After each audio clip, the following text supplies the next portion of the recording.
Our programs offer many languages. Please visit suprememastertv.com/schedule. Nos programmes offrent plusieurs langues. Veuillez visiter suprememastertv.com/schedule. Nuestros programas ofrecen varios idiomas. Visite suprememastertv.com/schedule. Нашите предавания предлагат много езици. Моля вижте suprememastertv.com/schedule. Just for the mind, yeah? Otherwise, why? There's no need for language. Just like initiation, no need for language. Whatever we perceive by the soul is the best and is the true teaching, yeah. Please keep watching to find out more. Supreme Master Ching Hai's lectures are not a complete meditation instruction. Please do not try alone. For free of charge guidance, please visit godsdirectcontact.org or contact any of our centers near you.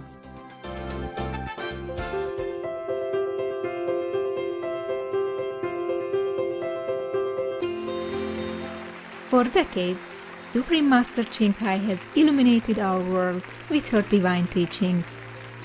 A fully enlightened master, she imparts the Quan Yin method of meditation to those desiring to immediately discover the God nature within, to achieve in one lifetime eternal liberation from the cycle of transmigration. The Quan Yin method has been practiced by all enlightened masters, such as the worshipped world-honored one, Shakyamuni Buddha, the worshipped Son of God, Jesus Christ, the venerated master and philosopher Confucius, the venerated Lord Krishna, the venerated master and philosopher Lao Tzu, the venerated Lord Mahavira, the beloved Prophet Muhammad, peace be upon him, Sri Guru Nanak Dev Ji, and many more.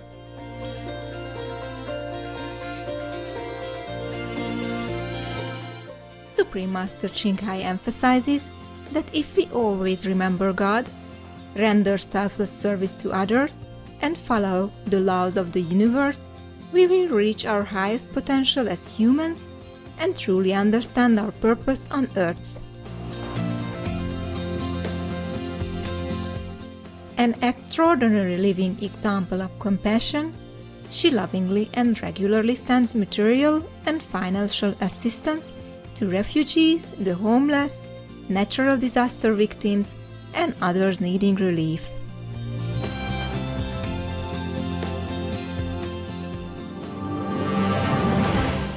Supreme Master Ching Hai respectfully thanks all special individuals, organizations, leaders, and governments for all your genuine, loving, ongoing support. May heaven bless you forevermore. We, the Supreme Master Ching Hai International Association members, are also sincerely grateful for your expressive kindness, wishing you the best.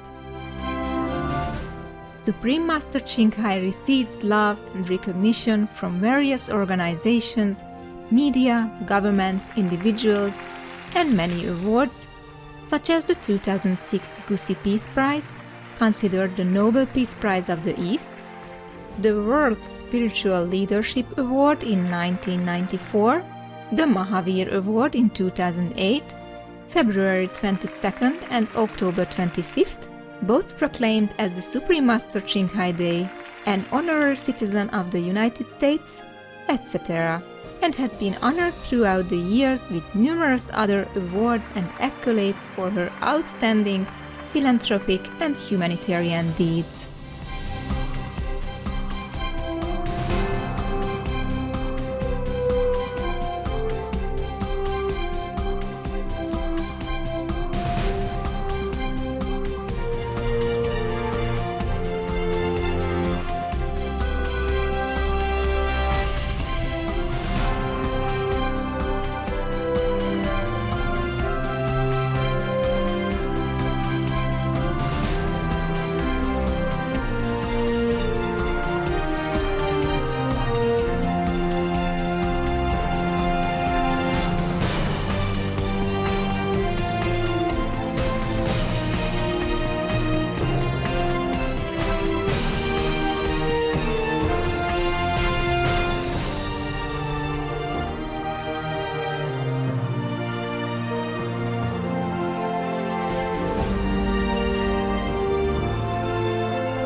etc.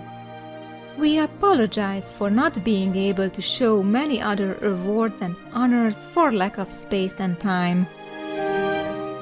Supreme Master Ching Hai respectfully thanks all special individuals, organizations, leaders, and governments for all your genuine, loving, ongoing support. May heaven bless you forevermore. We, the Supreme Master Ching Hai International Association members, are also sincerely grateful for your expressive kindness. Wishing you the best. A true voice for our beautiful animal friends, Supreme Master Ching Hai promotes the peaceful, loving, plant-based diet and envisions with humanity's awakening to the sacredness of all life, a tranquil and glorious, all-vegan world where animals and people live in respectful harmony. Her initiatives included alternative living flyer distribution, the international vegan restaurants, Loving Hut, vegan food companies, vegan fur products, Supreme Master Television, as well as writing and speaking to influential government and media leaders, participating in televised conferences on climate change, etc.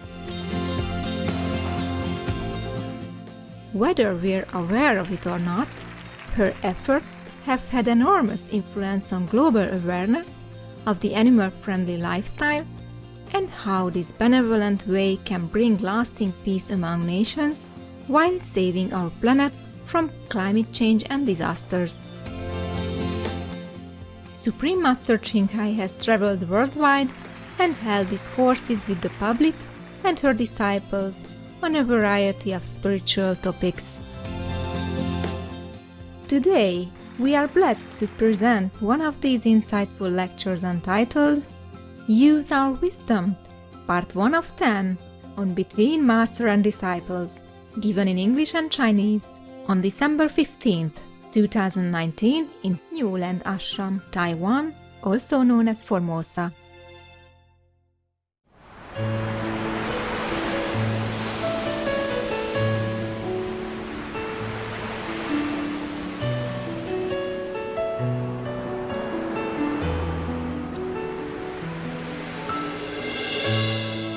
Đại gia hảo.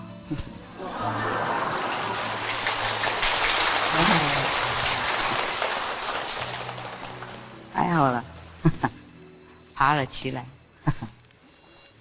因为昨天晚上狗它偷跑，然后我整个晚上等它回来，没有回来，所以很好了。比较紧张了怕他们出去跟别的狗吵架。哇，终于还是回来了 ，OK， 所以我就没休息了现在眼睛一半闭半开了虽然这个看不到，还好，你们 OK 吗？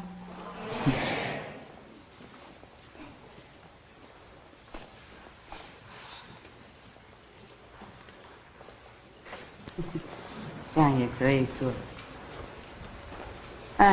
男孩子越来越小哈，太好了。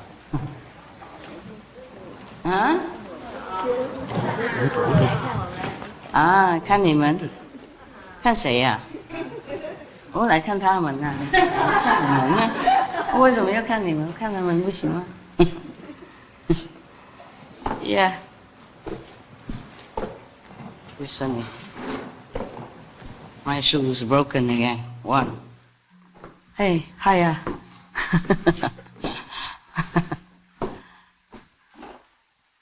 Howdy. Hello. Thank you.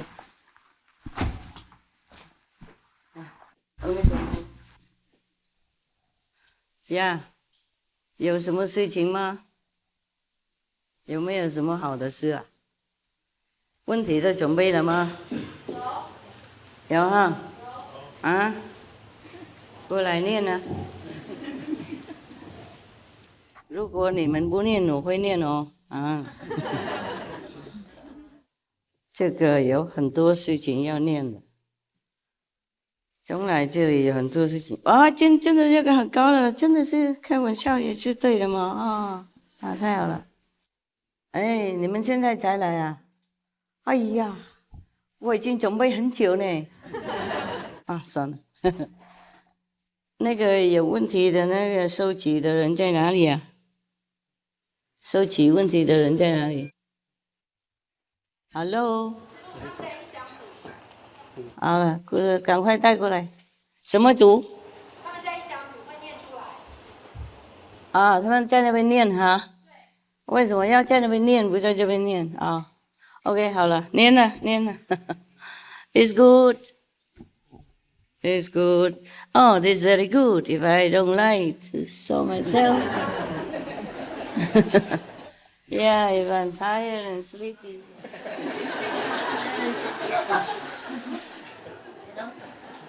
Just the right size. I think each one of you would find it very convenient. 念了。以前读佛经时，有读到有位古佛会再来救度众生，他的名字是无量光佛。有一次我去国父纪念馆听师父讲经，师父一出来发全身金色的光，我当时哭了，觉得我找到了释迦牟尼佛说的那位古佛。谢谢师父。怎么这么觉得哪？我身上有写吗？有没有写古佛？我是很摩登，有没有古什么佛？这个跟这个我差不多，模仿我的那样very beautiful。OK， 那恭喜，恭喜常去听经，会多看到古佛。不过我是很摩登有没有看到骨在哪里啊？骨头就有了，不过没有别的骨了。Yes, next one, please. 只有一个哈。还有一位。刚才那个是第一个站起来，就是看到古佛那个OK， 恭喜你了第二个什么事了？Yeah， 师父好。OK。3年前的一天，师父坐着太阳到我家，这是我师兄看到的，跟我说师父来了。第二天，师兄就往生了。走的时候，我看到有大莲花来接他，谢谢师父。不客气。先生走你这么高兴啊？口气都一点点都没有什么懊恼呢。那这样也是对了，他解脱嘛你也是他走了很高兴，你留着很快乐。修行人真的不赶快OK， 还有吗？还有别的事吗？Yeah, don't look. It's always the same. Yeah, when I come here, it's always crying on one side. But at home, nothing happens. Nothing. Oh yeah, sometimes it happened like Thursday or Friday. So there were 12 people coming and I got a terrible stomach pain. Yeah, 2 of the Vietnamese are sick. That's why. Are you getting better already, the Vietnamese? The 2 sick Vietnamese, are you better? If you're sick, you should not come here, you know. Number 1, you're uncomfortable. Cannot sit very long because it's not a very luxurious place. Not like holiday place. Number 2, if you're seriously sick, you might infect other people. That's not fair. They came here to enjoy, to feel better, not to get sickness from you. Even I got it last time. I mean, when I was in France, one of the sisters, she got a flu, and then she passed it on to me as a loving gift. I say thank you so much. Yeah, it's just in the air. After I told her, then she wore the mask, but she didn't wear before. When you sit together, you touch this and that, and sometimes you meditate very well, and then you just on the neighbor, Okay, next one, please. 啊？哇，问题也没有了。真的吗？全部开悟了。哇哦，那我在这里多干什么啊？我是讲给那些无名的人听而已啊。既然那么开悟，我就回家睡觉啊。啊？什么 no no no？ 啊？你控制我生活啊？我不能走啊。Okay. Then what do I do? Sit here, wait for the meal time. It's another 4.5 hours then. Wow. How interesting. Is it okay? It is not too high, no?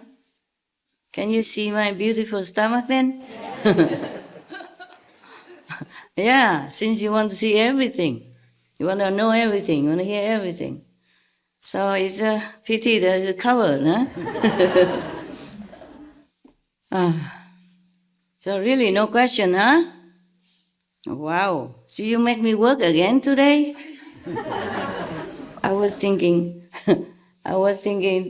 if you ask questions, then I can keep talking also, yeah?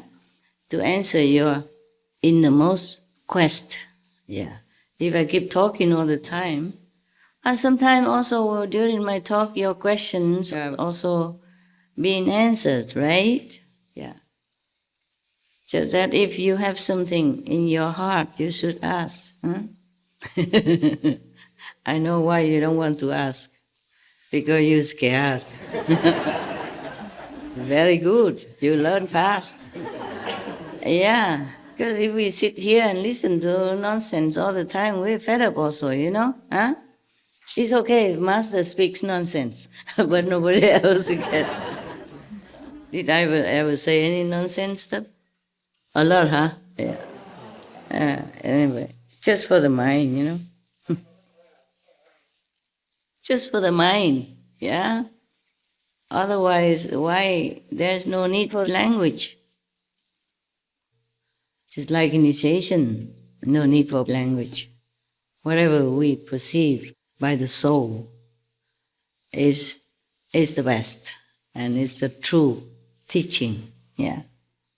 Like when you do Quan Yin, you see the voice, you hear the sound. No, you see the sound and you hear the light. Then you just automatically became wiser, yeah, more enlightened. It takes too long for my liking, but you still every day, a little bit, yeah. And then you can call yourself what? Enlightened saints somehow, yeah. Some people boast that they already became Buddha.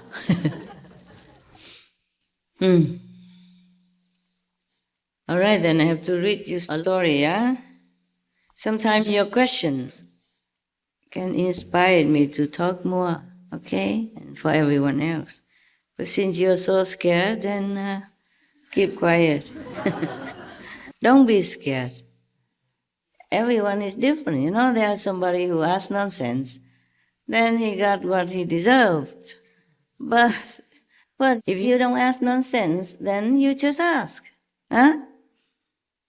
The worst is that you just go home, that's all, nothing ever happened to you.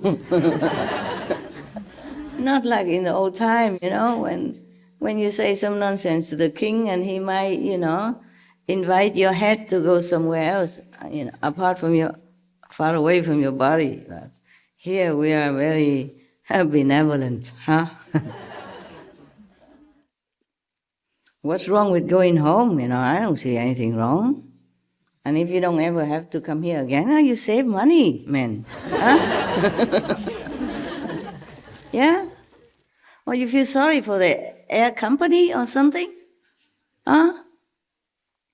Your husband or your wife will feel very happy. Oh, he's not going. We save money. He takes me on a holiday to Hawaii or something. Huh? Nice. If somebody took me to Hawaii or somewhere now, I feel very happy. Yeah, I'm coming.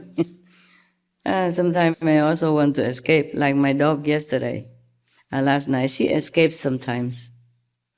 Because in the new place, they did not make the fence very secure.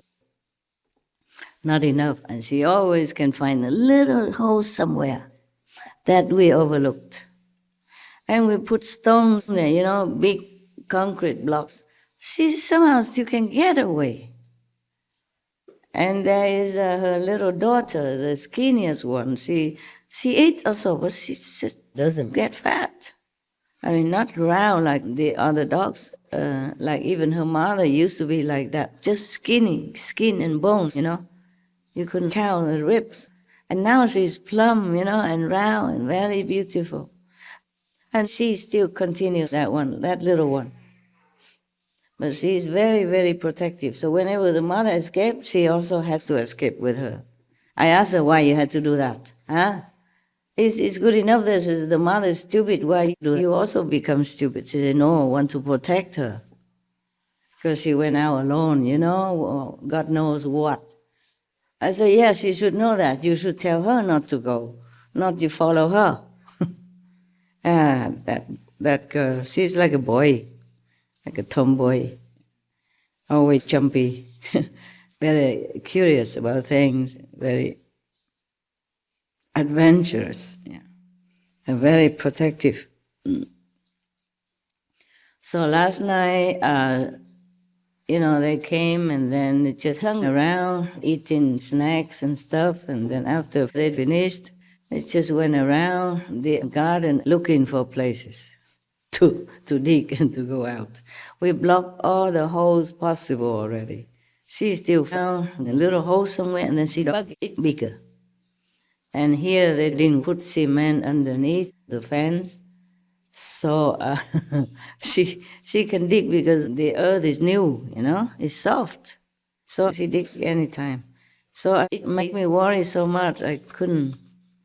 I couldn't rest, I couldn't meditate. I had to stay next to the gates, wait for them to come back so that I could open a door for them to come in their room or come in my room.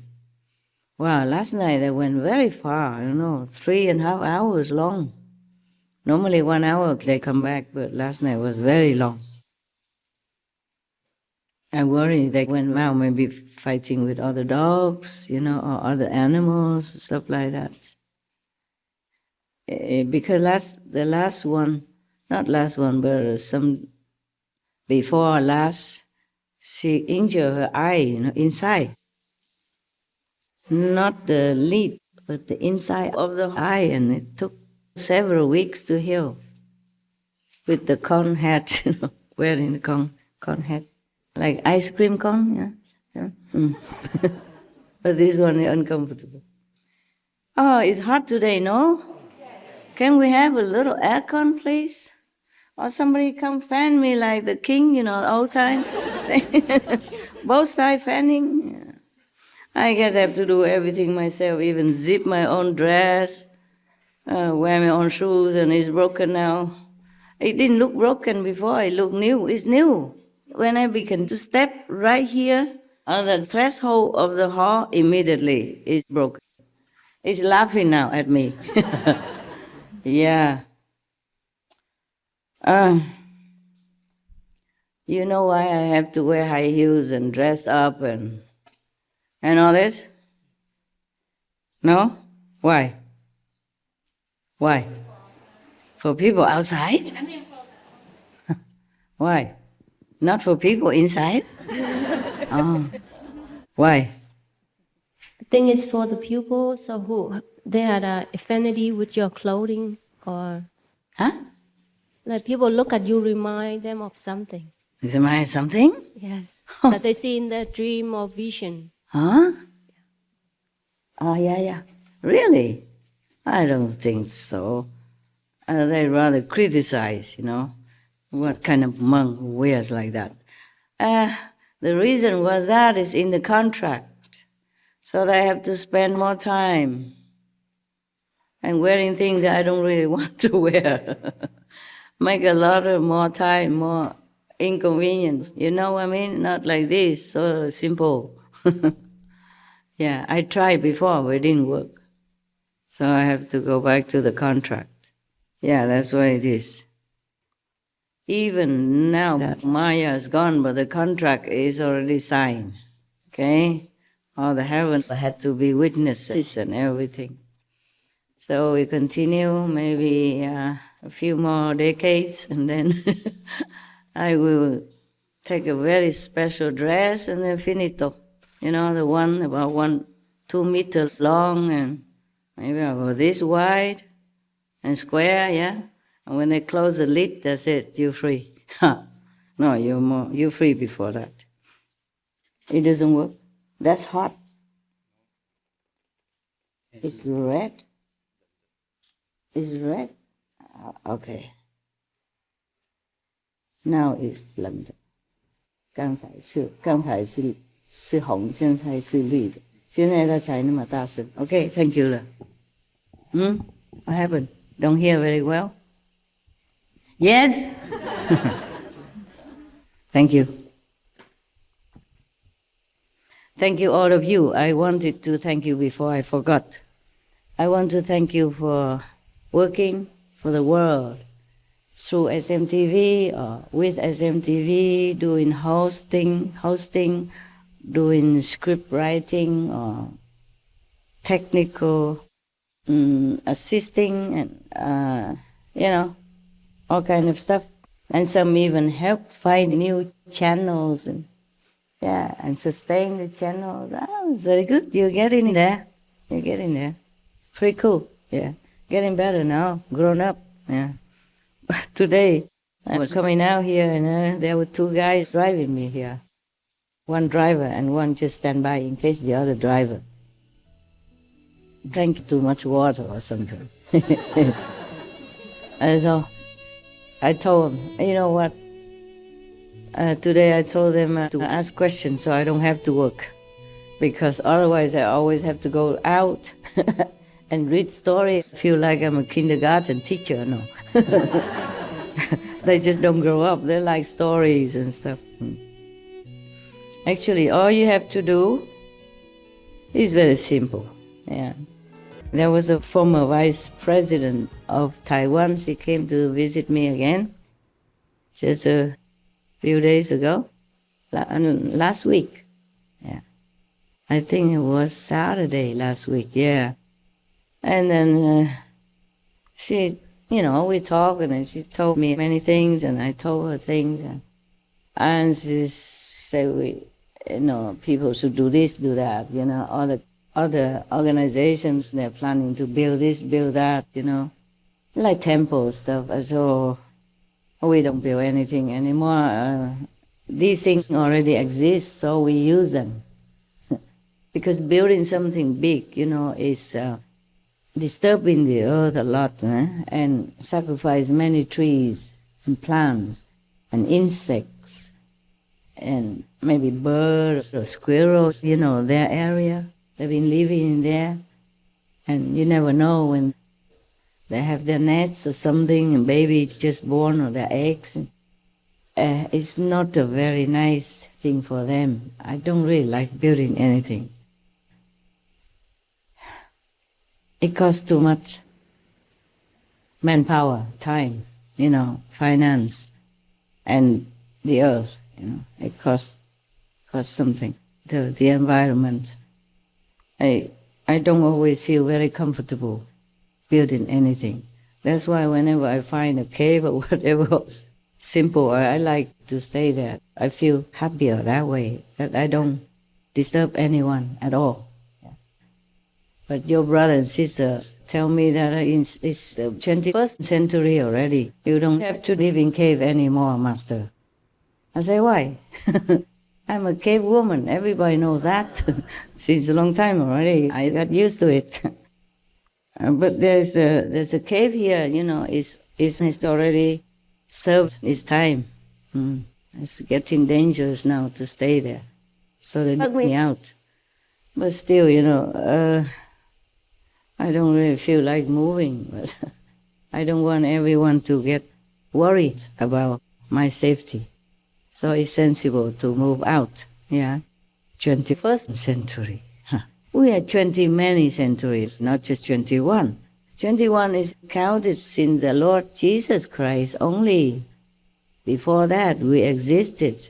Long time. Many civilizations came and went, yeah. Many masters came and went, yeah, either anonymously or recorded in history, yeah. So many. In the beginning, we came here from like the Brahman heavens. That was the beginning of humankind. We could fly. We had magical power. We could communicate telepathically with our ears. We could see thousands of miles away. And then we begin to taste this and that, and then we ate more solid food, and then we became more solid. That's why we cannot fly. And then we even begin to eat raw meat, kill other beings, lesser beings to eat. And then after that, we discovered fire, and then we ate more because it maybe tastes better, and then we discovered other plants combined with the meat, and so on and so forth. And then our body became coarser and coarser, and heavier and heavier, and our mind also became clouded. Our soul, because it's connected with the mind and the body, also feels dragged down.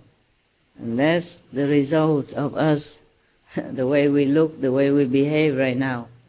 And then, because we like to eat more and more, we begin to fight with each other for food.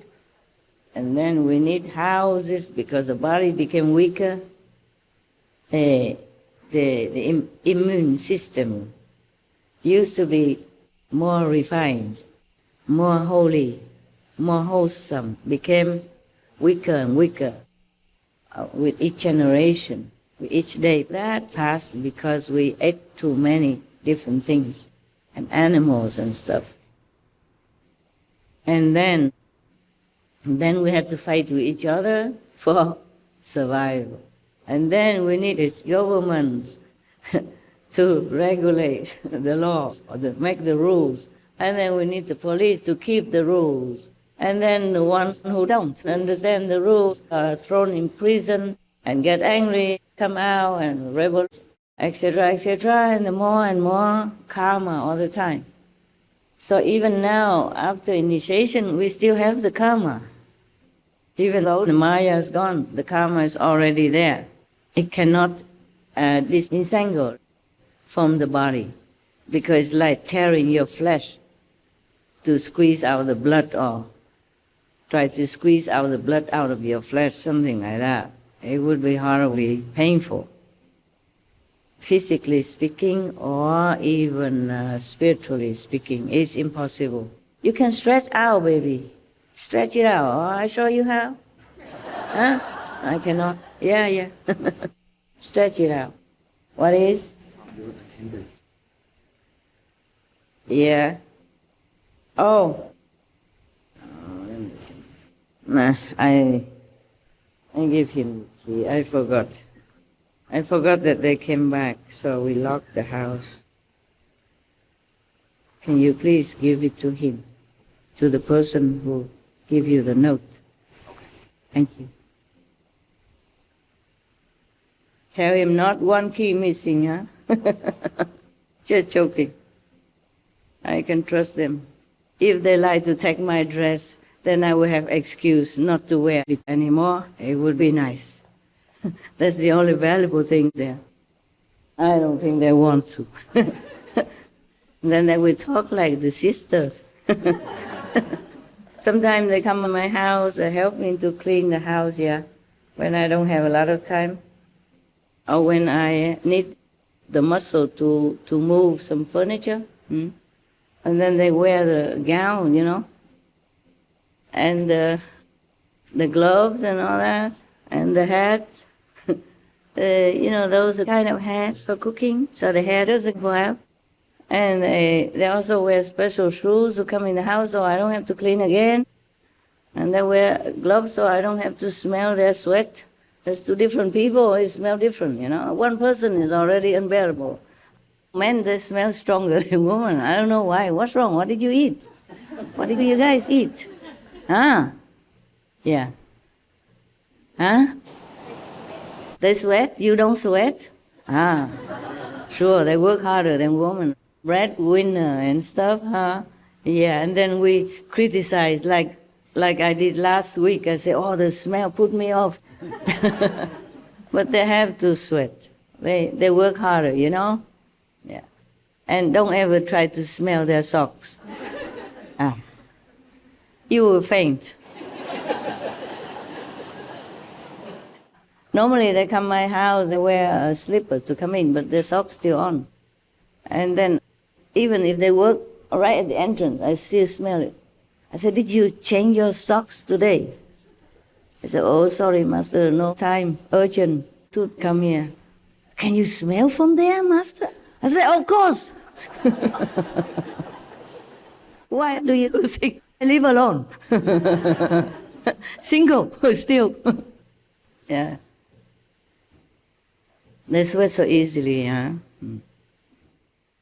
So they wear the gown, like overalls. So they don't lean on my sofa or whatever, their socks might touch something.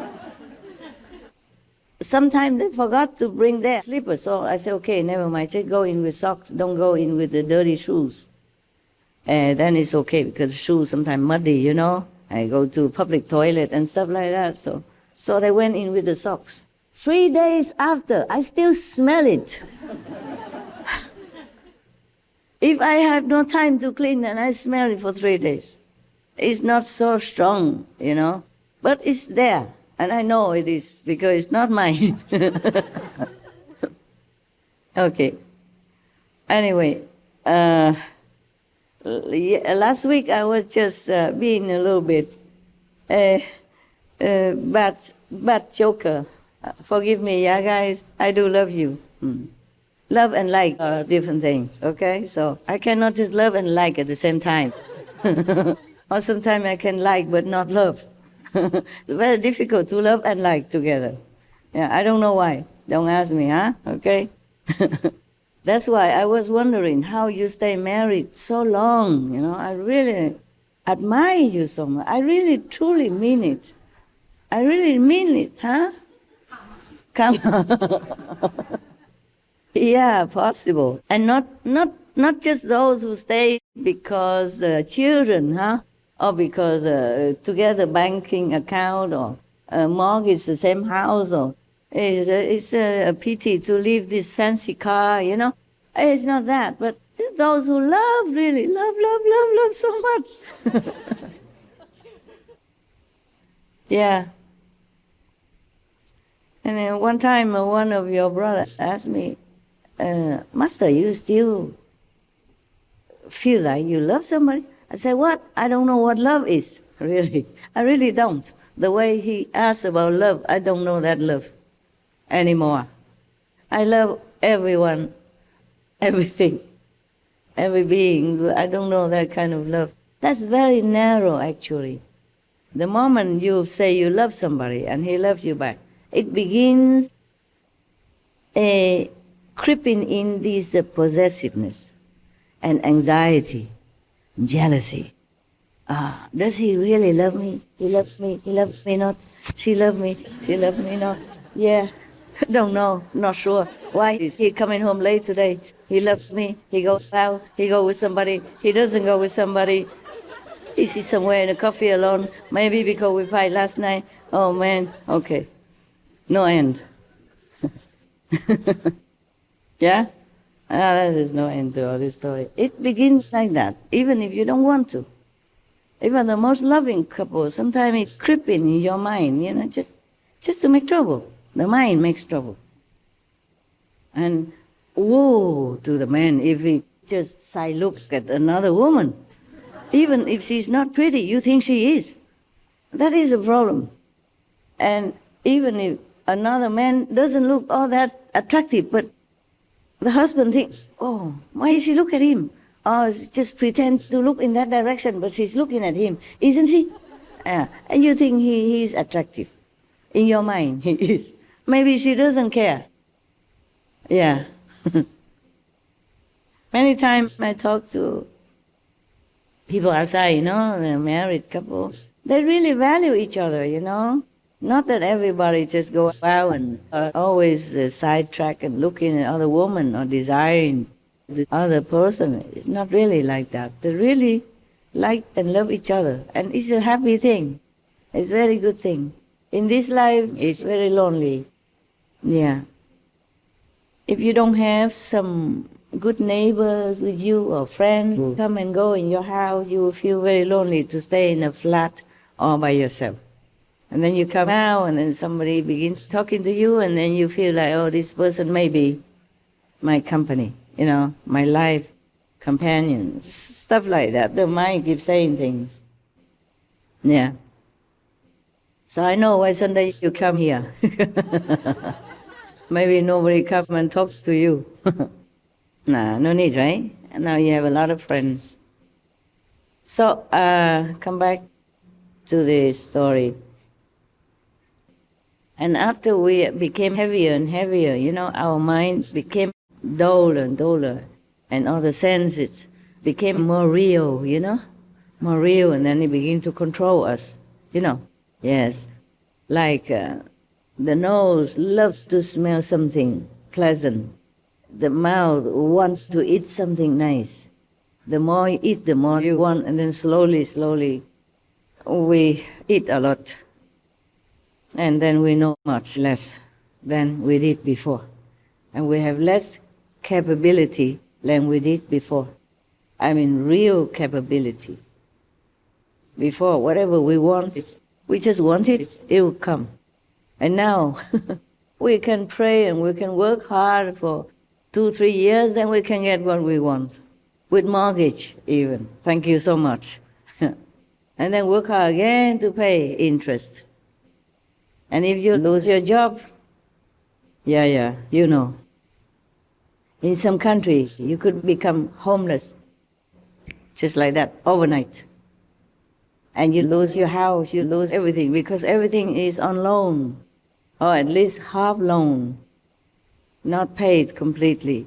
When I was in America, I saw many people, they advertise in the newspaper or something, please come take my house. If you can afford to pay so much per month, please come. It's free for you. Just continue to pay. I cannot afford. Is that true, right, brothers? Yeah, I feel so sour in my heart.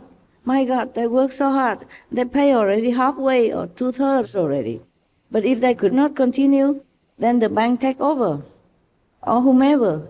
I thought, my God, it should not happen like this, especially in America. We, in many countries, have the idea that America is a very rich country, very secure for everyone. But it isn't always like that. When it comes to recession time, they call it, or something like that, people just lose jobs and they don't have enough money even to take care of any other things except for themselves. And the whole family sometimes moves to some charitable shelter or something.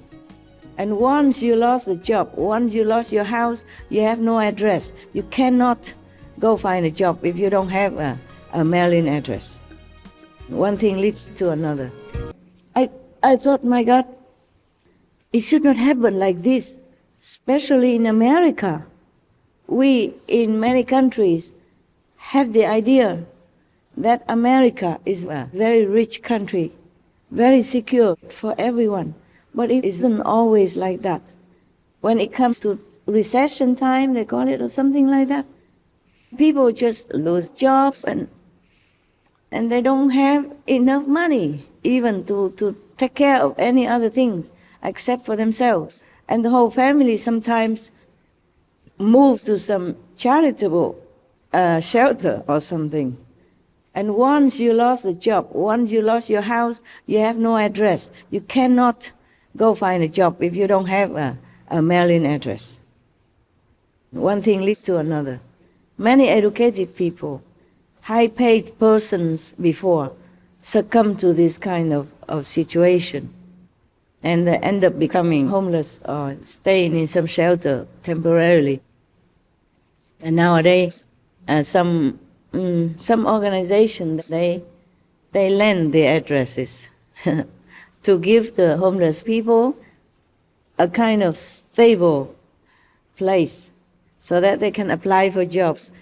When you go to interview, the company, the staff, manager that interviews you, he doesn't immediately say, hey, we hire you now or tomorrow.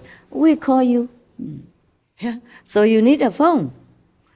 Or we will mail you, etc., etc. Or they will ask more questions and then you have to write to them and then they will answer you through whatever address. If you don't have address, that means you are nobody in the society anymore, no matter what. And then that's the situation. Everything is sometimes so sad in this world, so sad.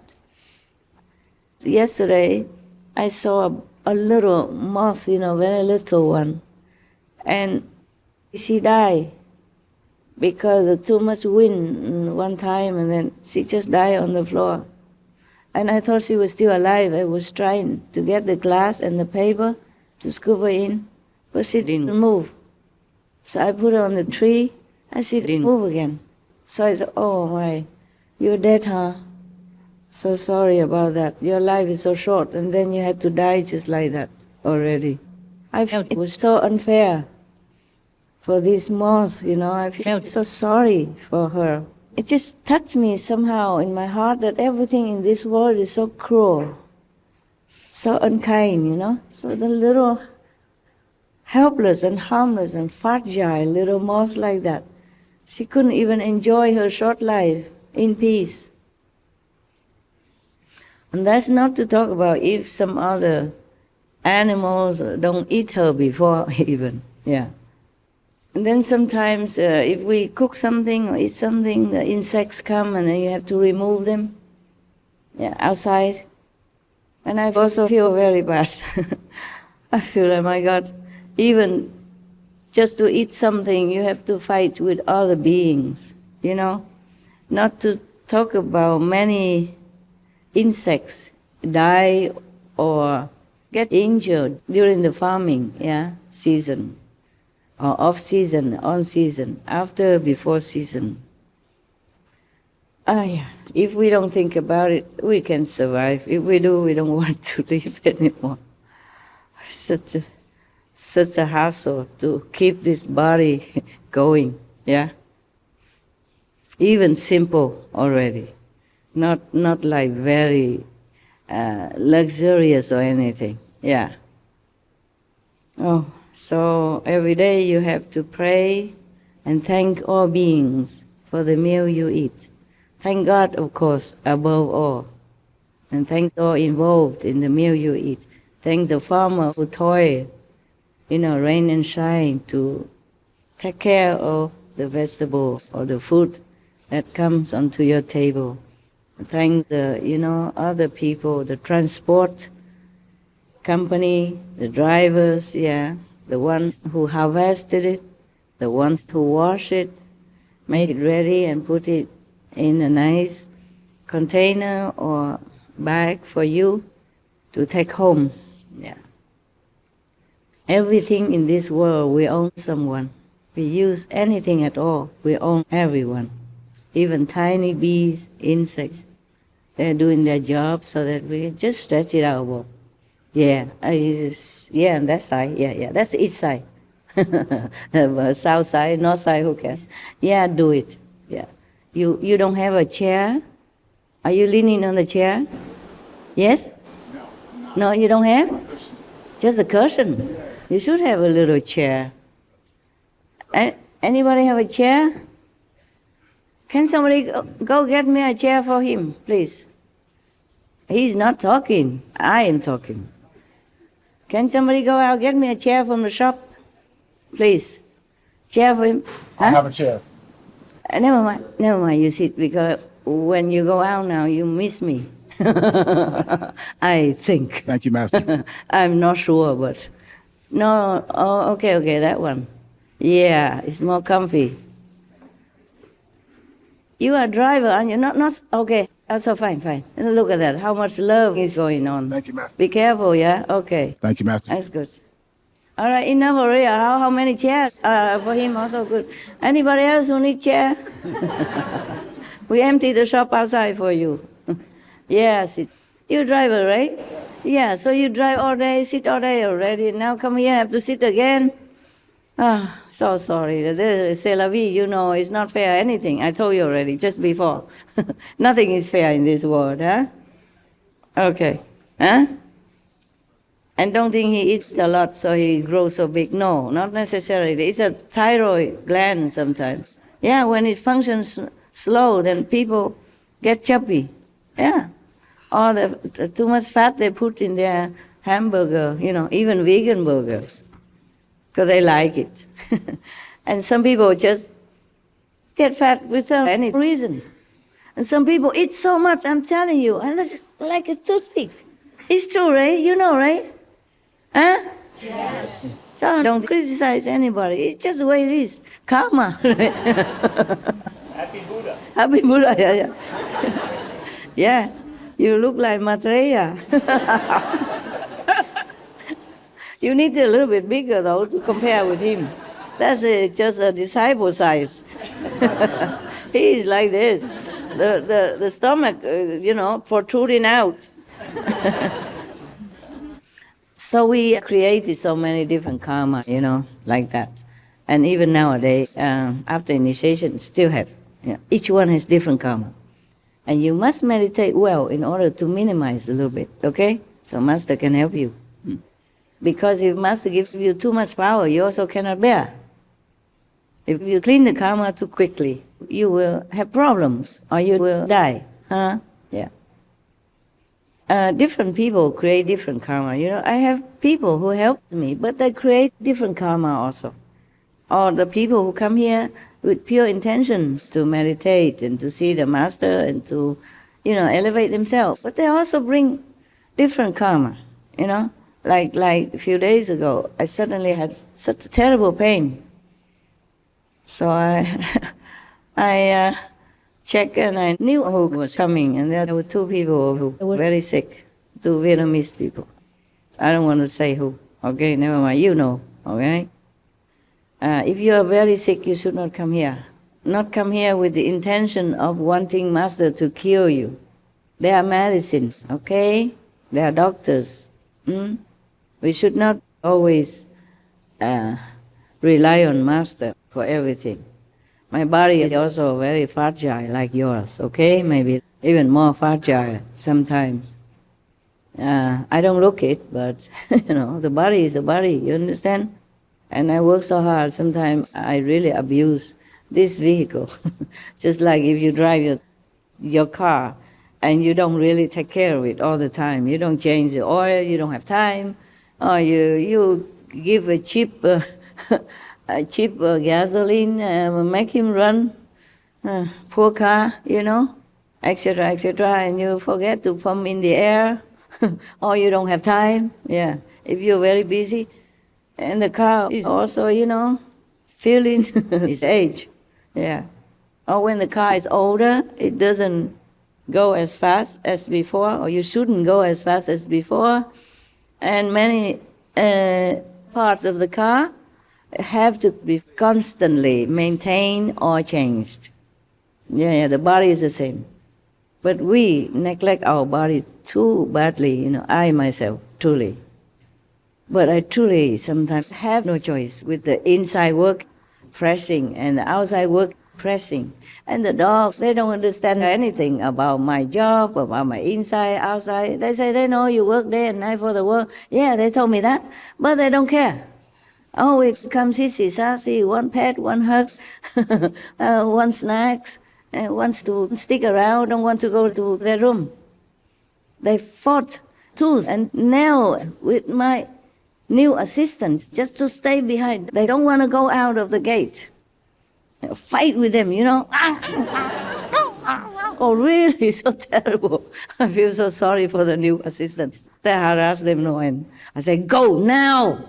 And then, okay, I'm going. And then looking back, I'm really going? I say, you going? Oh, they play their game, you know, dogs. Yeah. Tell you. And then escape and all that stuff, you know. Only the mother, she is the wild one, because she was born in the wild and lived in the wild before she saw me. Before, nobody could ever touch her. Nobody could go near her even. Only after I got her babies, then she came knocking at my door. And a week or 10 days, I already could carry her on my shoulder, walking around, you know, showing off to the neighbors. I got her, see, got her. Because she became like a puppy, you know. She's also one puppy. Tough life, you know. She was so young and got pregnant because the wild dogs, you know. And she became also like one of the puppies. She's the most sissy sassy of all. I said, what, you're a mom, you know that? This is your baby stuff, not yours. Well, she doesn't care. She doesn't really realize that she's older than the baby. I just 1 year plus older. It doesn't make any difference to her. Yeah. Afterwards, she behaved just like a puppy, just because she was so used to living in the open. So now and then she tried to escape, and she's so good at escaping. Before, she could jump, you know. There are fans like that, you know, the kind of fans. She put her paw on it, clamp up, 2 seconds, she's out. No, not even 2 seconds, 1 second. She's so fast. That's why I could never catch her before. I didn't want her to go out, not because I'm controlling, but I don't want her to go out eating garbage and then bring back, you know, bad germs and something for the little babies. Before, I scolded her a lot. But she tried, and then she opened windows and she bit the whole wall to try to get out. She bit the whole wall down, you know. I don't know how she didn't die, because it's painted. Even if you breathe in or you taste a little bit, you know, you would feel some effect. No, nothing. This girl is invincible. The whole body was all white, the nose, all the hairs are all white, and the ear hairs are all white, but the tongue white too. Nothing happened to her. I was worried sick, but nothing happened.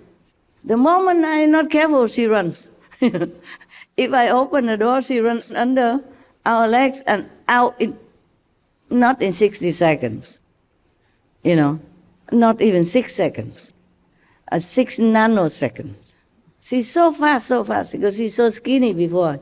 Now she's still more chubby, but still skinny, so I escape so quick. She climbs so fast and jumps out.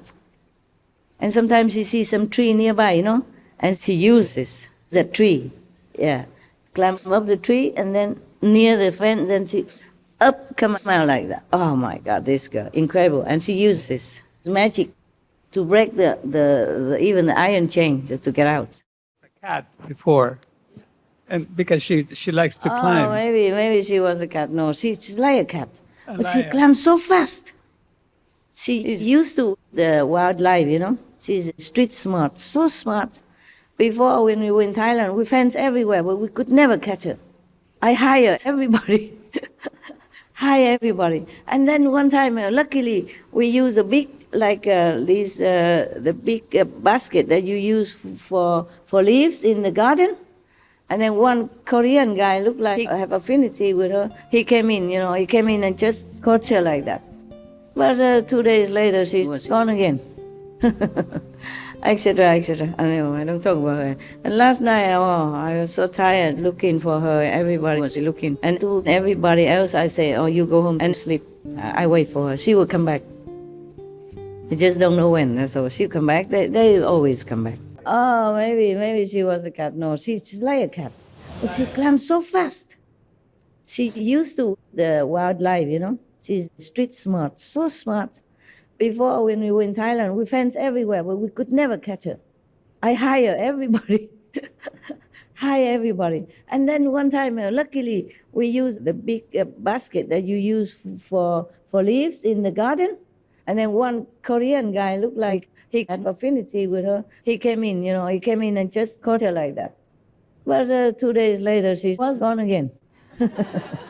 Etc., etc. I know, I don't talk about her. And last night, I was so tired looking for her. Everybody was looking. And to everybody else, I say, oh, you go home, sleep.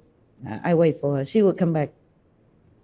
I just don't know when. That's all. She'll come back. They always come back. They know where. I'm just worried in between something, you know, might happen. And that little skinny daughter of hers, she doesn't have that much energy. She's so skinny. No matter what she eat, I never see her stomach come out. I don't know. It gone immediately or something, dissipated. So I worry she might be exhausted, you know, in the middle of the street somewhere or in the forest here is very big. So we will not even know where to find her. I'm worried about her. I'm not worried about the mother. She's too clever.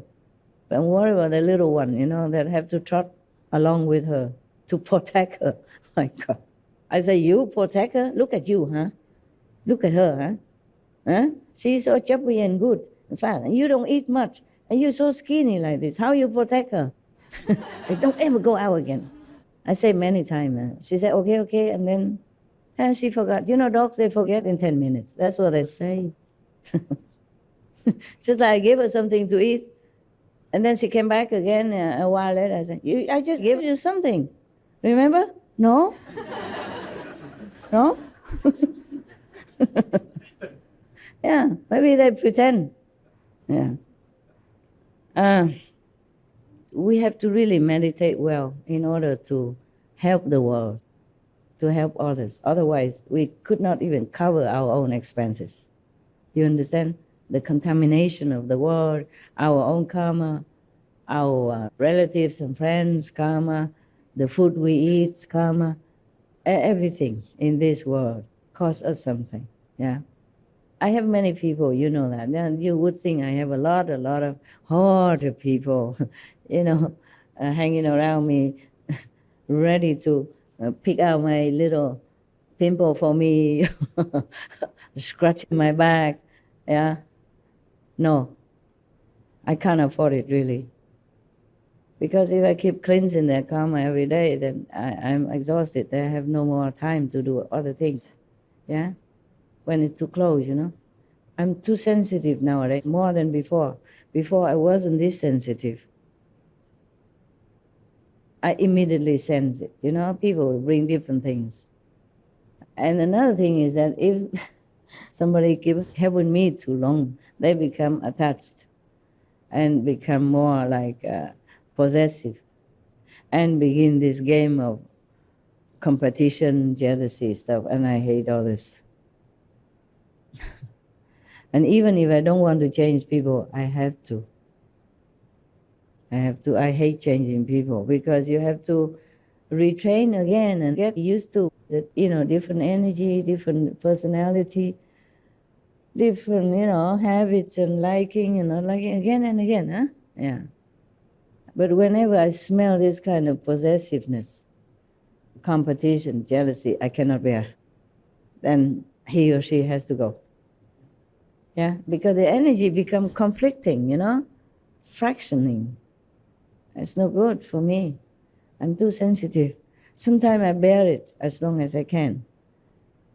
But it's not always possible. That's why I don't have people living around me. Not nowadays anymore. I used to live with groups of people and I didn't feel anything much. Because at that time I also didn't have a lot of disciples anyway. Only some monks and nuns. And yesterday I saw some show that showing something about our earlier time when I was still wearing monk's robes, having a free life. and free of money as well. I mean, nothing. Free of worry, free of mortgage, free of car insurance. But we were very happy, you know. I lived with a group of monks and nuns, and we camp anywhere. We drank anything, and nothing happened to us. And nowadays, I eat nice food and just have stomach ache sometimes, or headache, because maybe the cook is not good that day, not in a good mood that day, or somebody looked at the food before, or wishy-washy something. You understand? Or some people don't have good karma, not clean enough to cook that food. Yeah. So many times I have to leave many foods, return it, because I cannot eat that. It looks the same like yesterday or the day before, last month, same food, same vegetable, but I cannot eat it. Even sometimes congee, I cannot eat. It depends on who cooks it, or if they cook it from the leftover rice or not, then I cannot. If I eat it, I will have problems. You know, not just stomach ache. Sometimes cannot meditate well, restlessness, and all kind of stuff. So karma is a very unpleasant thing, yeah. And the people around us, sometimes they help us, but they also bring their own trouble. And we had to share it, yeah. And that we cannot escape, no matter whom, yes. So even Sakyamuni Buddha, I remember, he had to eat the horse feet for 3 months because of disciples' karma. It's written in the sutra, one of the sutras like that, yes. But he was tough, eh? He was a man, so it was different, huh? Yeah. Men's bodies are always stronger than women's, yes. Of course, it depends on, but generally it's like that. So one time, Sakyamuni Buddha was walking, you know, and then he saw 2 heaps of bones. One was black, one was white. And he asked his people, even the Buddha did not know this. He asked why one is black and one white. So one of the disciples say, because the white bones belong to men, and the black bones belong to the woman. After they die, their bones blacken, you know, I mean, they probably rotted quicker, yes, because they were weaker, yeah. Because maybe every month they lost some blood, and they give birth to children and all that. It weakened their bodies, weakened their bones, yeah. And hardship and all that. So the Buddha cried. After Buddha heard that, he cried. Or maybe he didn't ask. He knew it, right? Oh, it doesn't matter if he asked or not. I might be wrong there. But then he knelt down in front of the black bones, a black heap of bones, and bowed to it, very respectfully, reverently. And all the disciples said, Master, you are a teacher of humans and heavenly beings. Why are you prostrating in front of the rotten, dry bones? And the Buddha said, you don't know. Those bones could be from 1 or 2 of my mothers, yeah, for many lifetimes or this lifetime, because of the hardship that the mother has to go through, you know, daily work, and then bearing children and losing blood every month. That's why their bones became blackened like this. And he felt so sorry, so very, very sorry, and very compassionate for all the women in the world. He said, I just pay respect and thank the mothers, yes. I feel like I want to cry myself. Yeah, we take many things for granted. But truly, in this world, we owe a big debt to everyone that exists now and before us. So if we do anything good, the vice president, she's 2 times vice president, former, came to visit me again last week, and she told me, oh, you do a lot of meritorious deeds. You are so compassionate and all that. I said, no, ma'am. I feel like in this world, I myself own a lot of debt. Everybody worked in order for me to grow up, yeah, to have food to eat, have clothes to wear, to have opportunity to study, to be literate, and to be able to understand many things. And monks and nuns, they're passing down the Buddha's teaching, Jesus' teaching, etc., yeah, something like that. So whatever I do, I feel like I'm just repaying their kindness. And I feel like God has given me this opportunity to repay their kindness, to spread love, that's all. I never feel like I'm doing any favor for anybody. And you should feel the same. I suggest you should. Okay? Yes. We are the doctors, the nurses, so that we have a good birth. Yeah? And we want them to continue to survive with our measles, our chicken pox, or, or duck pox, whatever pox. Yeah? Yeah, if we had no doctors, no medicine, no nurses, we could not have survived until now. Yeah, not to talk about the food we eat, the shoes we wear, the clothes we dress, everything. Actually, the world is so kind to us, giving us so much, so much, so much. When I was young, I was maybe 20-something, no?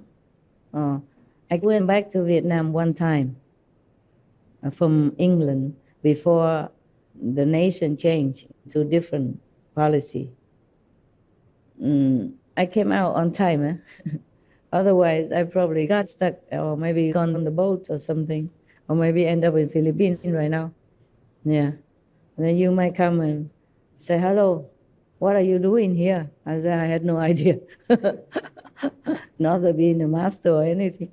And then when I was in Saigon, at that time, Saigon, and there was an old lady from somewhere.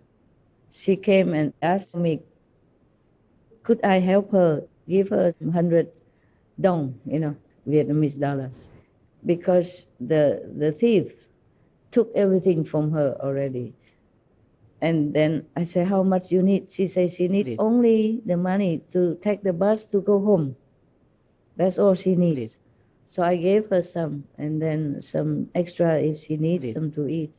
And she knelt down and bowed to me, and she was crying. I said, oh no, please don't do this, Mom. Stand up, please. If I am in need, somebody else would give me that. The same. So we just helping each other. Yeah? Yes. And maybe you have helped this world also. I was young, but so wise already. And not wise, I mean, knowing some little things. I said, don't do this. No, it's just a little thing. I can afford it, and I'm happy that I can help you. Please just go home and take a rest. Yeah. And she was still crying. She said, I'm no beggar. She said, I'm no beggar, child. I'm not.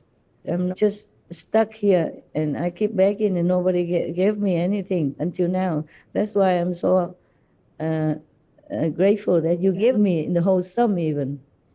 So I don't have to stand here begging all day or until tomorrow or next day. You never know. If everybody just give a little penny or $10, and I don't know when I can go home. I'm no beggar, she say. I say, I know. She dressed well, yeah. So you never know. We can always get into a situation. And some people, just like I say in America, I saw some people who were homeless. They had a home yesterday.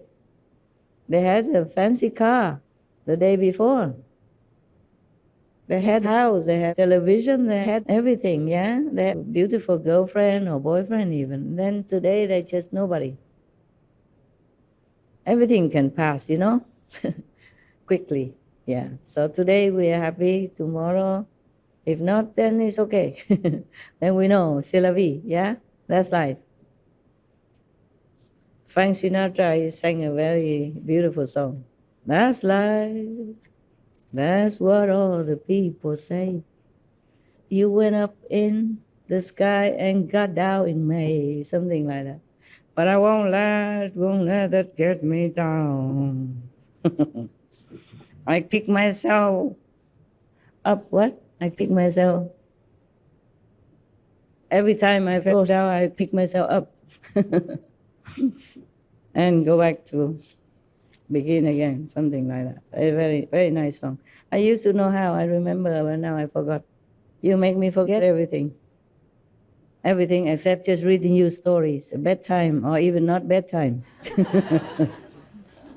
And never enough even. Yeah, mealtime, you don't want to go to eat. Yeah, bedtime, you don't want to go to sleep. Don't I know this somewhere? In my house. My dogs, yeah, you're right. How you know everything? She knows everything. Yeah, they fight, you know. They fight with the assistant. The one take them to eat only.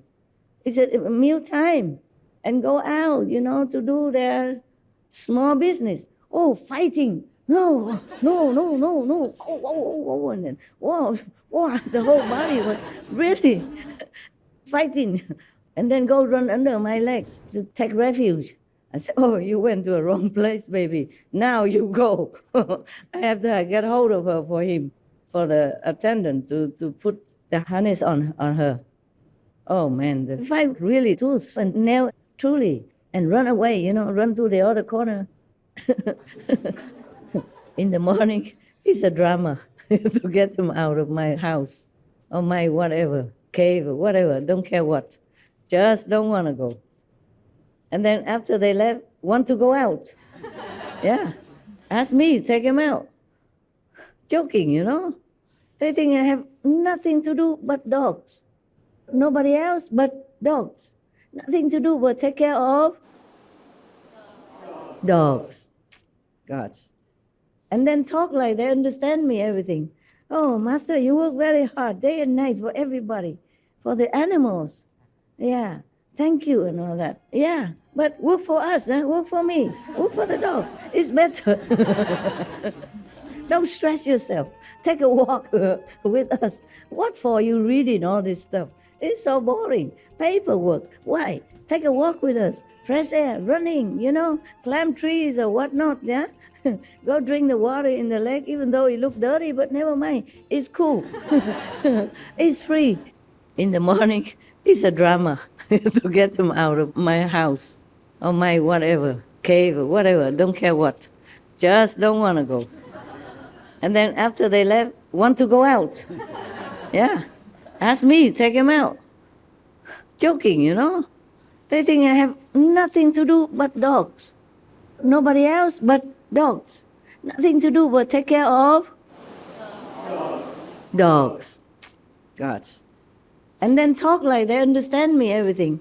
Oh, Master, you work very hard, day and night for everybody, for the animals. Yeah, thank you and all that. Yeah, but work for us, work for me, work for the dogs. It's better. Don't stress yourself. Take a walk with us.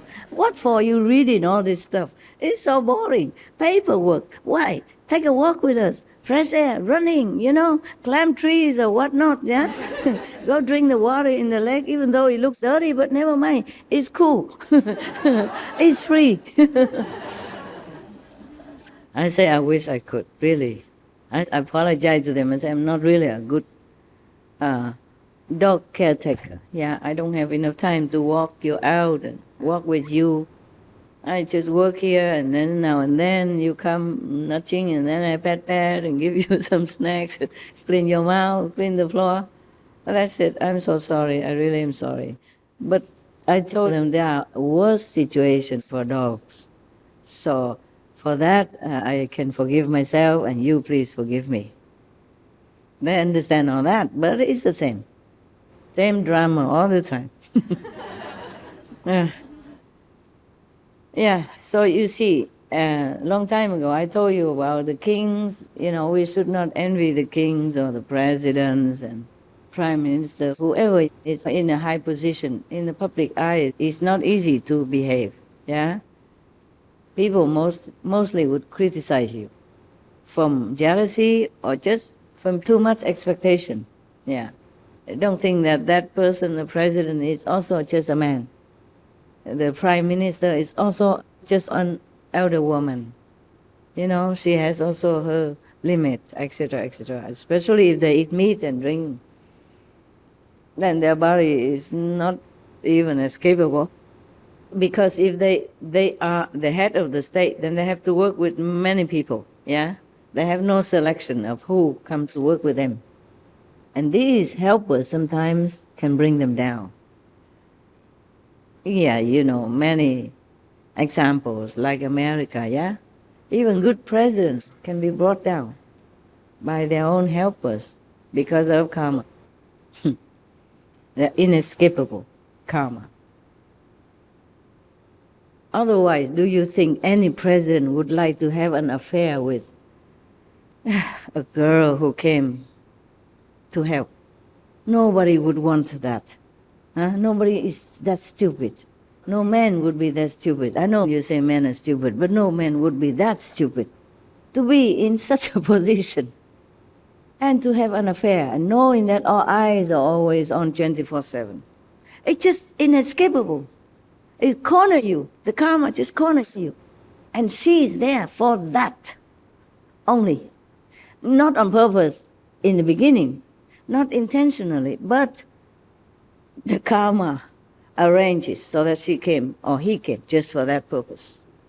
So you have nowhere to run. So ordinary people have an even better life than the head of the state or any famous person, truly. They're always in the eyes of the public. They always have to behave well even if they don't feel well. Yeah, it is another kind of prison, a prison. It's like that. Because everyone who comes brings different karma and affects you. Affects you. And because you're using them, they volunteer, they help you, you have to bear some of their karma as well. That's a give and take. It's fair like that. And you cannot avoid it. Formerly, the kings were even worse off, eh? Wow. We had no telephone, no television, no email, no way of communication. So the kings had to rely on thousands of all kinds of people in order to get the word across. And even then, if the feedback it came too slowly, so sometimes somebody's head's already chopped off before the king has enough time to clear the verdict or the innocence of the man or the woman. It happened. It was a joke. I'm not sure if it's a joke or not, but one time a king was playing chess with his, official or something. And then suddenly he needed to go to the bathroom. And then his eunuch asked, so what to do now? He asked his attendant or something to continue playing for him until he came back. So the attendant or eunuch asked, Your Majesty, what to do with this now? And then at the same time, another person came in and asked about the decision what to do with one of the prisoners waiting to be chopped up. So at that time, he just in the bathroom and he talked out, he said, just kill. Just kill it. And that's it, that guy's done. And when he came out, oh my God, no, we did not even hear what he had done or anything. And later, the king knew that he's innocent, but it's too late. His head already went somewhere else, away from the body, thing like that, yeah. The chess, yeah? Just kill, right? When you play chess, yeah, you attack or you kill, let's say you kill the king, check, checkmate, right? Checkmate. Yeah, something like that. I used to play, I forgot now. Couldn't even talk to say the word. Long time.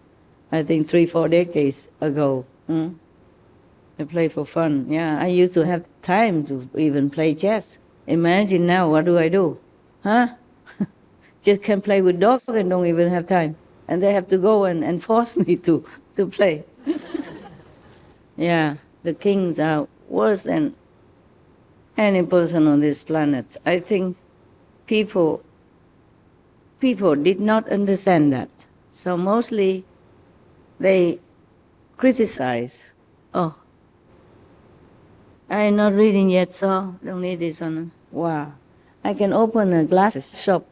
Eyeglasses shop, huh? I have more at home. If I buy one, they say, oh, master likes, buy two, two more. If I want one banana, I have one big one. Oh, today, really today, they gave me a whole bunch of bananas. Yeah, I haven't finished the two they gave me yesterday. I made a mistake. My fault. One moment, I tell you in a minute. Don't worry, no secret kept from you. Cannot. Okay, it's okay. Looks okay. The day before yesterday, they gave me a couple of bananas. You know, the ones that I like. So I ate one and I made a mistake. I returned the food left over, yeah, in the empty container, but I put the banana peels in it. That means master liked. She ate it. And that probably the last one. That's why she threw it in to let us know. Today I got the whole big one. This big. Ready, ripe to eat. How can one person eat so fast? Even if I want to. It's funny. Yeah. In case you want to become a master, you should know all these things, okay? If you don't like bananas, don't ever mention it. And if you eat bananas, don't return the peels to the kitchen. Never. But you get more than you bargained for. This is 100% more, no? Oh. I returned one peel only, banana peel, and I got 20 of them in one big, how you say, a big bunch of it, you know? The whole thing. Yeah. All right, huh? So that's the lesson for you. Banana lesson. You must remember if you want to be somebody. I guess if you're president, also like that. Yeah, if you're a king, it's also like that. If you want something, everybody goes out by like crazy, you know? So you can see in my house, my room may be small, but the shoes are everywhere. I have not even time. I did have time to clean up many of them. You know, throw away many already that I don't need, I don't want. And now more are coming. Yeah. More than what I threw out. It all keeps interest all the time. It's like a bank. I'm like a banker. One banana peel becomes 20 whole bananas, you know, one bunch. You didn't tell the girls to come? Coming also? Always a girl after? Where are they? I sit there already? Where? Ah, come here. Come here, otherwise you feel neglected. Yeah, and then your heart complain, and then I cannot sleep. Come. I forgot, okay? I have 1,000 things, and my dogs bother me, and my attendants bother me, and the trees bother me. They planted in the wrong place. That's why I'm busy right now, to remove them. They planted so next to my house, you know? Like in Sihu, if there's no door, you cannot get inside the house because everywhere are trees. Trees, it's so next to your window like this. And the trees are so nervous, they cannot grow bigger because if they grow bigger, my window will be crushed. Here is the same. Plant trees everywhere. My God. They plant so many trees to make a fence, yeah. But when they grow big, and I cannot see anymore outside. Only the fence of the trees is next to me, and I don't like that. We have so many trees already, and they pick a place where there is no sun at all. The sun runs on the other side of the mountain, so all day long, just some rays coming to one corner. Already no sun, but they say good feng shui. Okay, I accept anything nowadays. I give in. I surrender because I can never win. I'm one person, and they are 1,000, so many ideas, and the same with my shoes. I wish one day I could have more time to sort out the shoes again. Maybe we can sell them. Including the glasses, yeah. And dresses that I don't need. It's not my taste and not my size. This one this morning, I had to even alter it a little bit. Otherwise, it become like this. It look like a mushroom. Yeah, I'm already small, and up there big, more. I take out the padding. Otherwise, I look like a muscle man, huh? Macho. Macho man. Not caveman, but muscle man. So now I have to ask them, please remove many of them, because they will grow very tall, and then they will cover everything. I like to see the slope even a little bit, because that place is very small. Both sides are mountain, hem in, and a little slope on both sides. So I like to see that. I don't like everything just square, and sculpted and manicure, grass and stuff like that. I'm not used to. I don't really like that. I like natural. And if I keep all these fences next to my window, the trees, I will never see them. And it will cover whatever little ray of sun that sneaks into my yard. And a little square yard is about this size. Yeah. And they planted trees all over. And in the cave, they planted in front of my cave. The tree, they will grow like this. Yeah, and the trunk will go like this. And they planted right next to the wall of my cave, in front of my door, in front of my window. What's the use of making window when it's going to be all covered up? And it's not enough. They put a crawling plant all over, hanging down now already, and they're going to invade everything. Oh, where is their wisdom? My God, Master love trees. Of course, why not bring it all into my kitchen, my living room, my bathroom, my toilet? Yeah. What's the use of making a deck or a yard? Just plant all trees. Master loves trees. Like the banana story. You understand what I'm saying? Now I'm busy having to undo many things. But last time I came here to see you guys, not you guys, maybe other guys, other you guys, my car broke down, on the highway.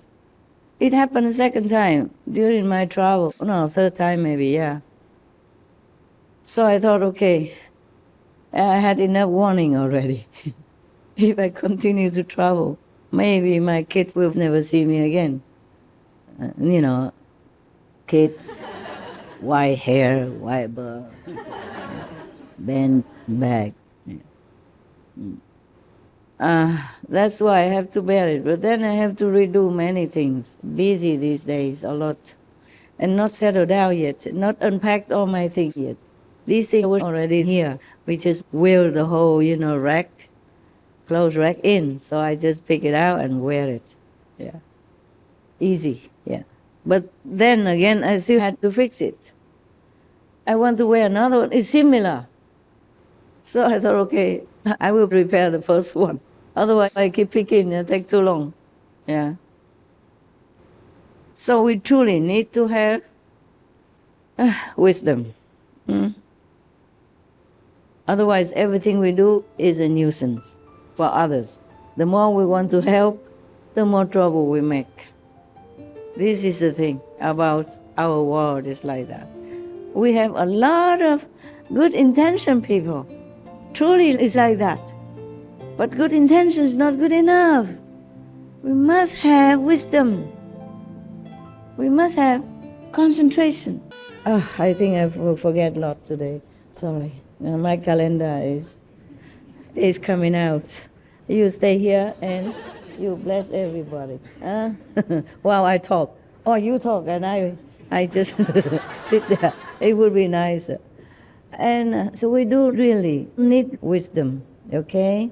Not because you get initiation and secure and then you don't have to grow up anymore. We do have to. People outside, when you hire them for something the disciple cannot do, the Taiwanese cannot do, they hire outside the people. Oh, they're absolutely polite. They even stay late at night to finish just a roof, glass roof. For me, they stay overnight. And they stay until late at night to do it. And even then, it was their new year.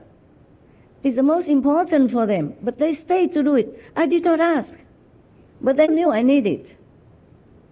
I stay on the roof, and then they put the filter sunglass on top for me.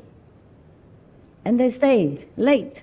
Of course, later I reward them with extra money. I say, this is for your wife, your kids at home. When you get home, you say, this for New Year, so they don't complain why you stay late.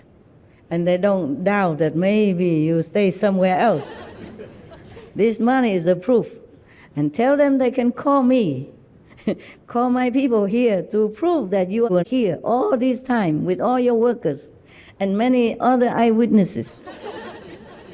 He said, no problem. We are working. We are not doing anything. I say, I know, but the wife doesn't know. We women are very, very, careful about husbands and men. We never trust 100%. We always reserve something to prove, for fun. Just to have something to think about, to be on edge, to be alive. Like, we're still here. Watch us, okay? We sharp. And later I gave much more extra money, not just the overtime. They didn't want to take it. They respect me so much, even they're not disciples. Respect, so everybody was willing to stay and work. I gave them extra money for overtime and then for New Year, for them, and for extra more for the family. I said, this is for your wife, okay? Tell her why you got this money. So that she doesn't complain or she doesn't feel hurt that maybe you treat the work more importantly than your family, even on New Year Eve time. I really appreciate that you stay. I did not expect it, but I really appreciate it so much that tonight I can stay here now. I don't have to stay in the room downstairs. I don't like the room. It's just an empty roof, and then they put a tent for me, and I was so happy there. Really, I was reluctant to leave. Only after I discovered the cave, then I was not reluctant anymore. I moved immediately. I love at first sight. But I was very pleased up there. I was so contented with the tent and the roof and empty everywhere. I was truly happy. During the retreat, I had to stay. I had to bear it until after the retreat. But I had to wear the shoes instead of walking barefoot like in the house that I like. I wear the slippers in case. I didn't touch the wood door, the poisonous door. I used cloth or something. Or I did with the elbow, with the cloth, already on, to avoid in case, because I'm sensitive, I'm fragile, I'm small. I'm the smallest around here, am I? Not? Yes? Don't you consider that? Without the high heels, you wouldn't find me at all. Where is Master? She disappeared. One time I was in France, SMC Center, and I always invite the Westerners because they're very small, and certain Westerners to come to my little hut behind the center. And I put vegan bread and even just vegan butter. They say, oh, yum, yum, yum. I put anything, yum, yum, yum. Whatever I gave, yum, yum. They like it. They kind of, so eager to get just a morsel. And then because it was in my place, I didn't wear high heel. I just wore similar like this, If you were there or not, I don't remember. If you don't remember, you were not there. None of you. Imagine, you were there. You ate my bread? Yes. Okay, see that? One witness. And of course, so I wore a sandal, slippers, And I wear this among the robe. And I was chopping bread for everybody and putting some vegan mayonnaise or whatever I had that they prepared for me in the fridge. I said, bring more bread. Even just bread alone, they take it like gold. Oh my God. I never see, it's like hungry ghosts or something. They're already eaten dinner, you know? This was extra, but oh, everybody like, oh my God. I thought I could open a shop and sell to disciples and I earn millions in no time, surely. They fight for it, you know? Queuing outside, you know? And make me more famous, yeah? And outsider even queue with them. Must be good, because a lot of people queue. They don't know, the disciple, they queue for anything, as long as I'm there. They just queuing, you know? If I open a stinky tofu shop, oh, I'm sure you all will be standing there drooling all day long, huh? Come back again and again, huh? So I was chopping bread, you know, and some more people keep coming, you know, because it's a small place, just like a small corridor. And I had a little hut, you know, maybe 2 by 1.5, something like that. Those storeroom that are ready-made, you buy and then you put there and you just stay. It's wonderful. I love this kind of arrangement. I never like any big building, bang, bang, boom, boom, cement. I don't feel the difference between a big room and the small room. I'm small, you know, luckily also. I enjoy this kind of quick build, you know, simple. You live inside, you feel like, okay, you have accomplished something, just the way you like it. And then I chop bread, and one of your sisters, her husband was there, and she was there, and she looked at me, head to toe to head again, said, oh, without the high heel, you look so small. I said, how can she guess? I said, how can you guess? Didn't you know this before? I'm glad you noticed now. Probably your wisdom eye open. Even a simple place doesn't mean lousy, sloppy, or shabby. Simple place can be very beautiful, very cute and lovely and very warm, you know? Cozy. I like those. I'm also busy. I don't need to clean too big, you know? Yeah. That kind of house, you clean in zoop, 1 second, to the maximum, right? Yeah, very quickly. And you don't need a lot of things, just a towel, huh? Cleaning cloth, I said. You don't need a lot of vacuum cleaner, that one thing less. Yeah, tell me, Nick. You look wise and old. I mean, not old, wise. Old, okay, yeah. The same boat, don't worry. Tell me. I had a house with wooden floor, and it was very, very old, but it was still new. And everybody would come in and say, why don't you put that, you know, the shellac, all the shiny thing. And I said, polishing it, right? I like that. I will go with the vacuum cleaner, clean up, and I love it. But everybody else wanted that shiny thing. I know. Not me. They have nothing else to do. No. Yeah. Just like if you just sniffing a little bit, 10 people come up and tell you, take this, take that. Go, that doctor is good. That doctor, no. I know something, home remedy, take this. And then they give you 10,000 medicines out of love. Yeah. Some people say, well, why don't you tear it down and build a new one? Yeah. No, I like this. I like They told me simple. like that with my old farmhouse in Spain.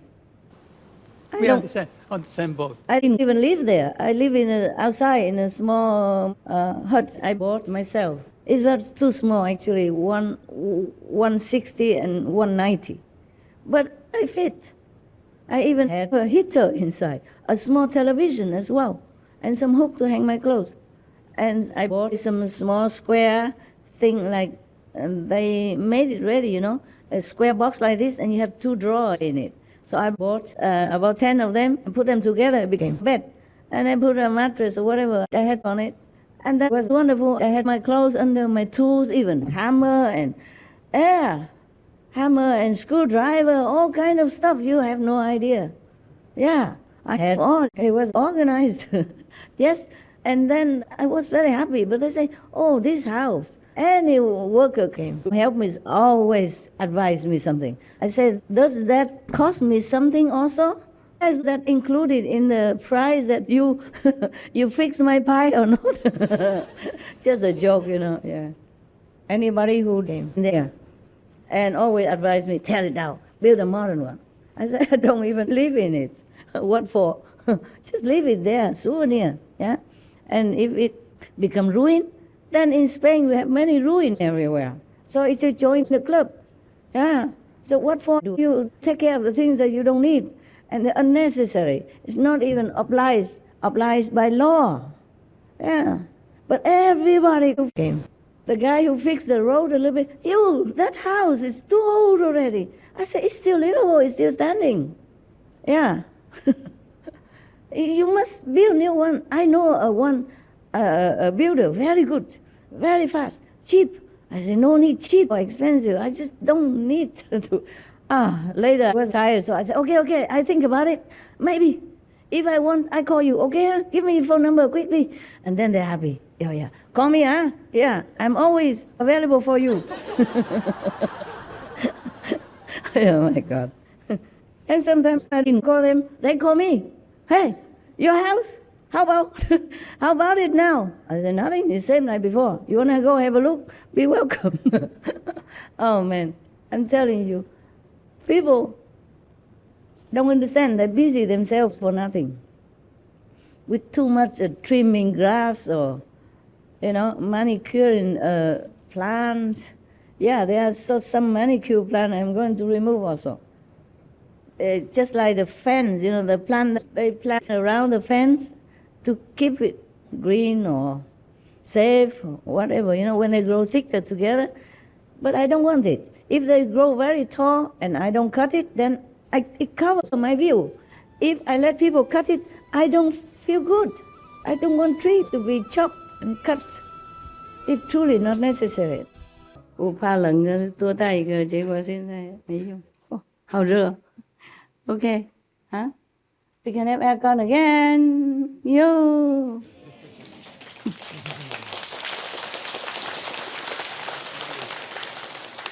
I can talk again. Yo. Private stuff. Yo. Nowadays, so convenient, huh? Okay. We meditate, huh? And then at 4 o'clock we go eat, huh? And then 5 o'clock we go home, huh? And at 6 o'clock I go do my work, huh? Is the food okay, guys? Yes. Now and then, huh? Now and then, okay. At home you eat better for sure, huh?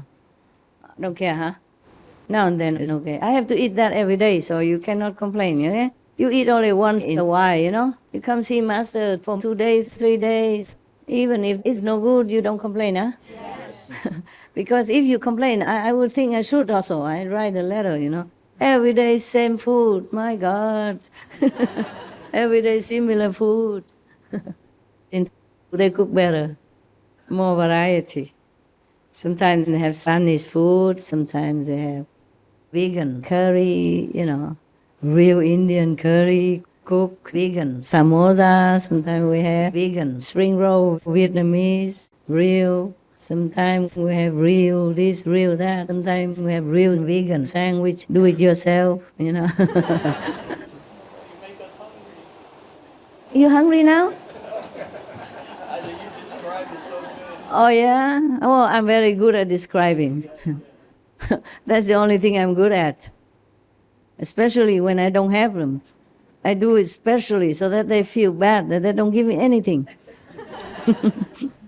When I was in Taipei, Taipei is a very good city for vegan food. I went to Taipei one time. For some reason, I forgot. Of course I go here and there sometimes. Yeah, I know what. I went to the mountain to do retreat. And then after the retreat, I said, I feel like eating something. I don't feel like going home eating the same stuff yet. So let's go treat ourselves to something. Look in the internet to see where what, okay? Yeah. And then we went, they say nearby, Otherwise we have to take too long to drive. Yeah, nearby there's a Vietnamese restaurant. Not our disciples, not our initiates who made it. Outside people. It was so good, so good. Even just a simple noodle tasted so good. And that sandwich they made, Vietnamese bánh mì bì. Yeah. Oh my God, a long time. I didn't have, long time. I don't know how many years or decades or centuries since I had this good food. So I ate, And one of the drivers, he's specialized in eating. Whatever you put in front of him, no matter how much, he would finish it all for you. So I said, wow, we should do this every day, you know. The way he ate made me hungry, eat more, huh? Enjoy. And I said, I feel sorry for myself, you know. Now we go home and eat same stuff again, almost the same every day. Because they buy in a chunk, you know, they buy big, so they're cheaper. So they probably buy 100 like watermelons. So we have to eat that for 1 month, for example. Cheaper, you know. Yeah, wholesale. On, you know, 2,000 kilogram of potatoes. Then we have to eat that for another 2 months. It's cheap, you know. Yeah. At least it's clean water over there. Yeah, and they buy big chunk, you know, big boxes of like cabbage, yeah? And then we have to demolish it in 2-3 months, or maybe 1 month minimum. And so on and so forth. So I don't even need to have magic power or go to the kitchen to check. I know what's going to be on my my table tonight. So I said, no, let's go eat something good. So we went and eat that Vietnamese food. So good, so good. And I said, is there some other, you know, food like this, you know, similar? Foreigners, oh, many, master. We have even Mexican vegan. Oh, to the maximum. You know? Maximum tortilla, maximum, what? Tell me. Burrito a la maximal. Yeah. And then they even have the Italian restaurant and Thai vegan and Italian vegan, Mexican vegan. I said, wow, what am I doing in the new land? These are all my faves, you know, Indian vegan and Mexican, oh, this is all my faves, all this lifetime, years. The problem is I have been around, you know, I travel a lot before, even during marriage time, so I have tasted all kinds of good food, nah? And now stuck here. I really feel sorry for myself that day. I say we have to make an excuse to go back to Taipei. You know, one by one, we make friends with all these new people, you know, because the outsider also, they're so very, very friendly, but business friendly. Also, they're happy that we are vegan also, you know, ideal for them. They love the same ideal people, so they serve us, wow, special, everything, so good, so good. Because they know we're vegan. We say we're vegan, so make sure everything vegan. Yeah, we have only vegan here. Yeah, wonderful. No need to worry. The attendant brings food for me every day. Normally they put it out there, and then whenever I feel the time, I come out and get and bring it to my table. So yesterday I say, I'm sure it's the same again, like yesterday, right? Is it more or less, Master? Yeah, except the potato. It's boiled instead of fry or whatever. Yeah, instead of boil. Boil whole instead of boil chop. So I said to him, hey, you think you miss food or not? You know, it's better than here. I say, yeah, a little bit more variety. I say, if you miss the food, you go, man. I'll go there to eat, okay? He said, no, Master, it's okay. You are here. I am here. I won't go just for food. I said, really? Wow, that's the touchy-feely. Oh, good. I said, yeah, of course, if I can eat, you can, right? He said, okay, no problem. He said, oh, for me, no problem. For him, huh? He said, 无所谓, meaning it doesn't matter, it's equal to him. I don't think he tells 100% truth, but it's okay. He didn't want to make me feel bad. Huh? I think I should move to Taipei, you know. Why should I stay here, huh? I can move all of you also. We rent a hotel or something, you pay, I eat. Huh? Yeah. We are not many, we're about 100 people sometimes. But you can book one whole hotel all year round, yeah? And today we go to Indian, tomorrow we go to Mexican, next day Italian, and the other day Vietnamese, and the other Korean even, they have Korean vegan. Oh, all kinds. And other days, and then we go where? Thai vegan, yeah, wow. Yeah, you're right, I'm hungry too now. It has an effect, I'm telling you. Yeah, you're happy already. No need to make exaggeration. We're happy to see you like that already. No need to please us any further. Yeah, we wish you to develop, but not exaggerate, huh? Yeah, because then we have to carry you now. We have to wheel you in the hall, huh? Yeah, we have some wheelchairs, can do. I wheel my food because I put it on the tray and then I put it on the wheeling table. Like I cannot carry all that, yeah. Actually, they give a lot, The portion is a lot. Just that this is like for public kitchen. I sometimes cannot eat. I return almost the same. I do think of this Vietnamese and Mexican and Korean and Italian and whatnot. What else? Thai and Indian. Oh, all kinds of my favorites. My God. The lucky Thai Bay people. Huh? And even then, not all of them are vegetarian or vegan. Shame. Don't you think so? Yes. Shame on you, Thai Bay people. You should be vegan. It's so convenient. I wish I could exchange places with them. Then I do nothing, don't have to be master, don't have to sit here drooling about all kinds of food. Of course they have Chinese vegan restaurants also, huh?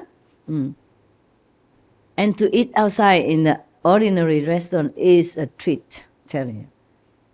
I don't go to Loving Hood so often, only once every 2 years maybe, and if I have to. Because if I go there, it's work. It's work to go to Loving Hood restaurant, my own Loving Hood restaurant to eat. I could even get ovary praise, ovary kneel on the floor, and making people looking at me like a weird stuff. Why she make people kneel? I don't make anybody kneel. They come, oh, master.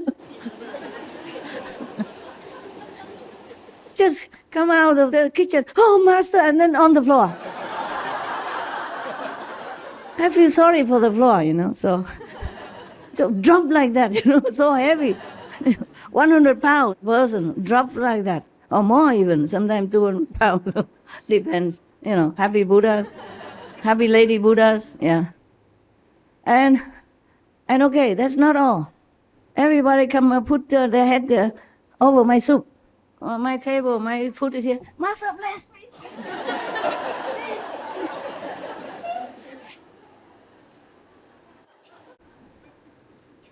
Surely my soup won't taste the same. Now you laugh? Why it takes so long? Translation. And wait until the Korean and the Vietnamese laughing. Then we finished. You finished laughing? Yeah? There are more to come. But I forgot. Yeah. They treat you equally, They don't come and make trouble. Some know it, but they just say, And then I know. Then I don't say anything. I pretend they don't know, and they pretend they don't know me. Until I pay, After I pay, they say, where do you live? Are you the... I say, oh, look the same, look similar, right? They say, you are not?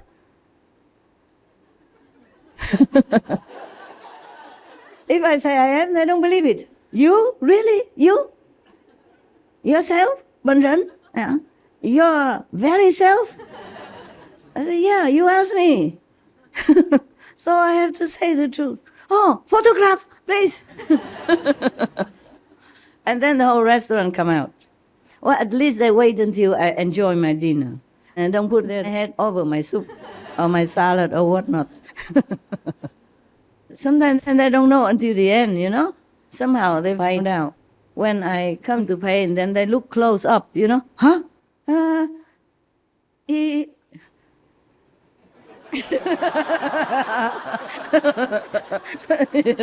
funny. I couldn't speak. Says, well, you are Supreme Master Ching Hai, right? A vegetarian, right? First I said, are you vegetarian, right? Yeah, vegan, right?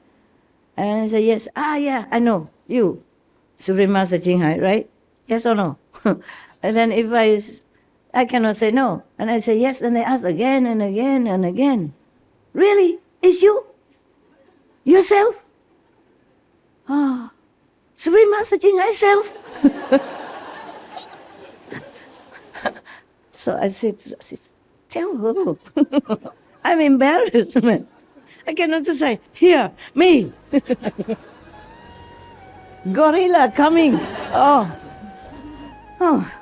Keep asking 10 times. I'm embarrassed, you know. Everybody looking and listening now. The whole restaurant knows. Before they didn't notice. They keep eating their own noodle, mind their own salad. And until they all make the big deal and take photo and whatnot, then the whole restaurant begins. First I said, are you vegetarian, right? Yeah, vegan, right? And I said, yes. Yeah, I know. You, Supreme Master Ching Hai, right? Yes or no? And then if I cannot say no. And I say yes, and they ask again and again and again. Really? It's you? Yourself? Oh, Supreme Master Ching Hai self? So I said, tell her. I'm embarrassed, man. I cannot just say, here, me. Gorilla coming. Oh. Keep asking 10 times. I'm embarrassed, you know. Everybody's looking and listening now. The whole restaurant knows. Before they didn't notice. They keep eating their own noodle, mind their own salad. And until they all make the big deal and take photos and whatnot, then the whole restaurant begins. But at least I can escape quickly. I say, oh, sorry. We have to go. Huh? Yeah. But not like in our restaurant. From the beginning to the end, I just sit there like a theater, you know, for people to watch. And even if the customers did not notice, the disciples make them. My master here, come and look, blessing, you know. Oh, blessing. Can I even eat my soup in peace and then blessing maybe later? Oh, how can I sit there and eat? You understand me? I feel shy, you know. Everybody see if the noodle fall out or not. Or whether or not it's different when the Supreme Master Ching Hai eats the salad. Does it stick on her teeth or not? Because everybody else has that. Does she? Because she's the Supreme Master, maybe she eats differently. And then that's it. That's it. I can never finish my noodles. Yeah, understand? Because I keep talking and come and ask questions. I cannot eat. I might get strangled inside. By answering, then the noodle might strangle me inside, you know. Or the joke, you know. Sorry, water, please, water. Oh, man. So, in case you want to be a master, you should be put off by now. All the story I told you. Normally, if I eat alone, if they don't make noise, then nobody notice, you know. They also talk with their relatives and friends. They enjoy their noodles, eat their salad. They don't look at me because so many customers come in now. Not everybody keeps staring at everybody until they stare at me. And then they make noise. Then invite everybody to come and look at me for blessing, you know that? Really poor master, you know, like prisoner, can't go anywhere. I'm so lazy to go out because of that. I don't know where to go. Because mostly I find a normal outside restaurant vegan. But of course I would prefer to make business also for my people, huh? But I can't. I might just well never go because when I go there I cannot eat anything. So keep talking and answering, you know? Because other customers also come, yeah? And asking and telling me their own opinions about religion, and ask my own opinion about religion, which I don't care anyway. just want to talk. And then they tell me their stories, how religious they are, for example, and how they understand about the Diamond Sutra and Surangama Sutra, for example. Yeah, they would tell me, they would lecture to me. Yeah, and then I just have to sit there thinking of my soup, but listening, but not hearing anything. My mind is too occupied with the soup, my favorite soup, and it's getting colder and colder by minute. So finally I said, okay, we have to go. You pack to go? No, sorry, it's okay. We can eat at home. Thank you very much. Go to restaurant and go home to eat. And not my favorite soup. I don't want to stay longer. Yeah, because I'm just kind of feeling shy, feeling uncomfortable with so much attention. And being lectured to so many sutras, you understand? And even other religious, also come and tell me things. Yeah. Or introduce me to another guru. Yeah. You will learn a lot from him. You don't know, wow, he's really something. I'm telling you. I'm not telling lie, You go and have a look. Go try. Yeah. I don't have enough time to try my own guru already. I have to do a lot of work. Nobody thinks I have no time. Because I go eat at a restaurant, they think I do that every day, enjoying stuff. They don't know I've been meditating for 1 week long already, or 2 weeks, and haven't eaten this kind of soup for long years. Because not every Vietnamese restaurant cooks the same food that I like, and different people cook differently. Understand? Yeah. So, anyway, I give up. Even the normal people, normal restaurants, they will recognize. But at least they don't put their head over my soup and let me eat first, sometimes. So sometimes we just buy it and go in the car and eat, enjoy freedom, fresh air. It's not too bad, Seeing all the cars passing by and hello, hello. Because that's how we park the car on the roadside, and and just nosing in the soup, so they will think, be curious a little bit. Hello? So we say, hello. Hello? Hello? It's fun to eat on the street sometimes. You make a lot of friends. Yeah. Okay. I am thinking to move to Taipei. What do you think? Huh? Can you afford? How? Can you afford it? Yes? No. It's maybe expensive. Taipei is expensive, And I don't know if any hotel would like to bear you kind of people. Laughing, clapping, crying for no reason, sitting all day, sleeping all night. Oh no, sitting all night, sleeping all day, don't move or move. And go gaga when one person comes in. Oh, master! Like that. Yeah, wake up all their customers. Huh? I don't know if any hotel would like to have you. Do you own any hotels in Taipei? Many hotels. I think one initiate, all one. Huh? Yes? I think one initiate. Really? How many rooms? But it's small one. How many rooms? I'm not sure. How small? Where is he? Is he here? Is he here? Hotel owner, right hand, Taipei. No? 你们知道吗？台北人有没有人晓得？你晓得？晓得吗？我只知道台北火车站那边有，但是它的很小，它是一栋大楼里面的大概1-2层而已，房间很少。多少房间？很少。每个小小的哈。台北呀，怎么能够大嘛？总比没有好啊。我们可以里面隔层啊，我们桌而已啊。I say inside we can make many levels, inside a room, because we only sit. We're not doing anything, no activity, so can sit. And then, and another on top, another on top. Or sit on her shoulder, save work. The big guy, sit on the bottom, yeah. And then the smallest guy, skinny like me, sit on top. Yeah, we also practice kung fu. Huh? You get muscle more and more every day. I'm sure you can do that. Look at your tattoo. If you can bear all that, then you can bear us. Yeah, too many, huh? It's not enough room. Taipei is small. They have a center also. But I don't think 台北中心多少人能够容纳议事？议事多少人？1000。Oh my God, nobody live in Taipei. 1000人而已。哎呀，就可以请1000人。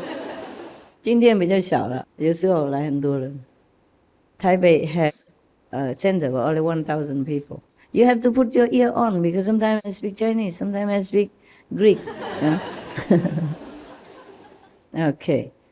1,000, but for them, it's 1,000. If we come in 1,000, where would they stay? Outside? Huh? They rent it, but it's a very nice place. And they have food cooked inside. Very nice. Vegan stinky tofu. I ate there only once. But they also have vegan soup, Vietnamese soup, and all kind of stuff. It's really wonderful. You guys need some new clothes or not? There's a shop outside. Go select what you want, as many as you want, and I sign. Okay? Just tell them put it on master account. It's my shop.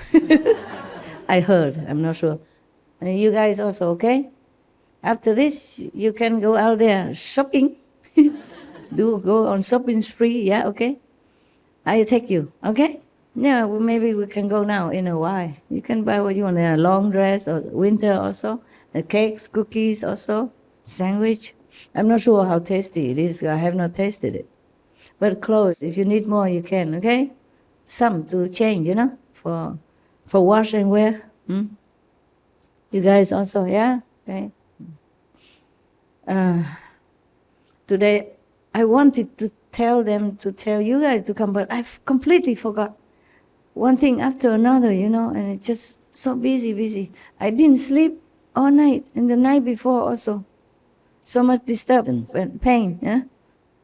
And last night, because of the dogs, I waited for them outside, next to the gate, Yeah. And then when they came back, thirsty and hungry, they ate. I didn't have any food except some vegan bread. Even frozen bread, but it's not hard enough. So I chop and they ate like crazy. I said, don't ever go out again. Next time you won't have food. I just say that, but they know I'm just joking. Yeah. Even I'm not joking, they don't care. They know nothing will happen to them. I said, how can I love this kind of dogs like you? Huh? How can I? And they came, lick my toes, saying sorry. Stuff like that. And then you melt, and then it start all over again next night. Even last night I was very tired. I said, tonight maybe no dogs. I must have sent them somewhere to sleep in their own room because I was very tired. I wanted to sleep. I really was sleepy already. But then I said, oh no, then they cannot see me Sunday, all day, and then maybe at night also, because when I come back, maybe I need concentration to work a lot of, documents were waiting, yeah, because the morning I didn't do it. I was busy with other things, They came back late last night, about 3 o'clock, huh? And then I have to feed them because I knew they were hungry. They've been running for 3 hours and half. Can you imagine? And thirsty, so I have to give them water, change water, give food. And then it's already almost day, yeah, and then I had to go and pick up my clothes, see which one I wear today. And then I had to fix it and etc., etc. Yeah, I didn't sleep at all and I thought I could not even come here. I was that tired. But when I'm here, yeah, I'm telling you, the body is a really funny thing. You can really push it. Because sometimes I work very hard, I'm very tired. I want to sleep, but I cannot because of the deadline. Yeah, things you cannot say tomorrow. So I just go out, do some whatever silly exercise, and come back. And work again. Or go drink something, eat something, just take a break, few minutes, and then it's okay. And this morning, after I took a shower, because I come to see you, I didn't want to smell bad because the whole week I did not have time to shower. Really like that. And then I took a shower. After that, I say, oh, no, no, no, no, no, no. No, not now, not now, no. No. And I splashed some cold water on my face. It's still a no, no, no, no, no. I said, what should I do? Today, there are some new Westerner and Asians coming, so I cannot not see them. And then my house is people coming to work. I cannot stay there. Of course I can. I shut all window and door, draw the curtain and just, I could. But I just say, no, no, no, no, no. And then I don't know, I was really tired. On the way here, I was still feeling sleepy. I thought I could come here and just sleep, I thought I might come here and just sleep and let you just look at me. Because you say you always want to see me. So here I am, why not? But then when I came here, I didn't feel sleepy anymore. Your body is really something. You can push it, Long time ago, there was an American monk. His name was Kaplo, Roshi Kaplo. I'm not sure if he's still alive or not. He came to Taiwan to lecture before. And he went to a temple. And I was there, visited that temple, and I also met him. At that time, I didn't have money. I cleaned the temple, and only 500 NT per month. And you had to buy everything from that. That was in Taiwan, not in America. In America, I didn't even get anything. So, and I went to another temple, and then I saw him there. Yeah, so I offered him whatever that money I could buy this date. But Taiwanese is green, it's so big. 草籽啊，绿草了，绿色草籽是吗？ yeah. And I bought just a small amount, in the bag. And I went there and offered to the abbot at that temple. And he shared it with Roshi Kaplo. Roshi is Japanese, mean master, yeah? Yeah, master of Zen, meaning he already became a teacher. He can teach Zen already. So Roshi Kaplo. And he talked in Taipei, yeah? Before, one time he came all the way from America. He wrote a book also. He went to Japan and studied Zen there. I will get to the point soon. Okay? You know my calendar, right, by now? That makes it more interesting. Otherwise, I just tell you 2 seconds, finished. Nothing else, and no punchline or no waiting. 草籽啊，绿草了，绿色草籽是吗？ yeah. And I bought just a small amount, in the bag. And I went there and offered to the abbot at that temple. And he shared it with Roshi Kaplo. Roshi is Japanese, mean master, yeah? Yeah, master of Zen, meaning he already became a teacher. He can teach Zen already. So Roshi Kaplo. And he talked in Taipei, yeah? Before, one time he came all the way from America. He wrote a book also. He went to Japan and studied Zen there. I will get to the point soon. Okay? You know my calendar, right, by now? That makes it more interesting. Otherwise, I just tell you 2 seconds, finished. Nothing else, and no punchline or no waiting. And then I didn't mean to sneak or anything. I just happened to be outside next to that window, outside of the window with other people. And they were eating inside at the table. And the abbot gave him this green date. You eat it. It's similar to apple, it's crunchy. It's about this big only, yeah? Oh, no, some are bigger than about this big, yeah? About like this and this big, yeah? And it's crunchy, it tastes very nice. It depends on which one, of course, but mostly it tastes very nice. I like it very much. A long time I haven't seen it, but if I see it, I will save one and show you so you can drool, yeah? Only one. And the abbot offered my dates, the green dates, to Roshi Kaplo and said, oh, this is precious, this is precious. He didn't know it was for me. I did not give it directly. I gave it only, of course, to his disciples, yeah? And they gave it to him. And just by the way, I sat there and saw him giving it to Roshi Kaplan. Oh, this is precious, this is precious. But I don't know why he said that. Maybe he sensed something. He was also a very good practitioner, huh? A 4 level, huh? At that time. I let him go up already. And he said, this is precious, this is precious. He offered and introduced that to him. But I wonder why he said that, because this thing in Taiwan is nothing really precious. Yeah.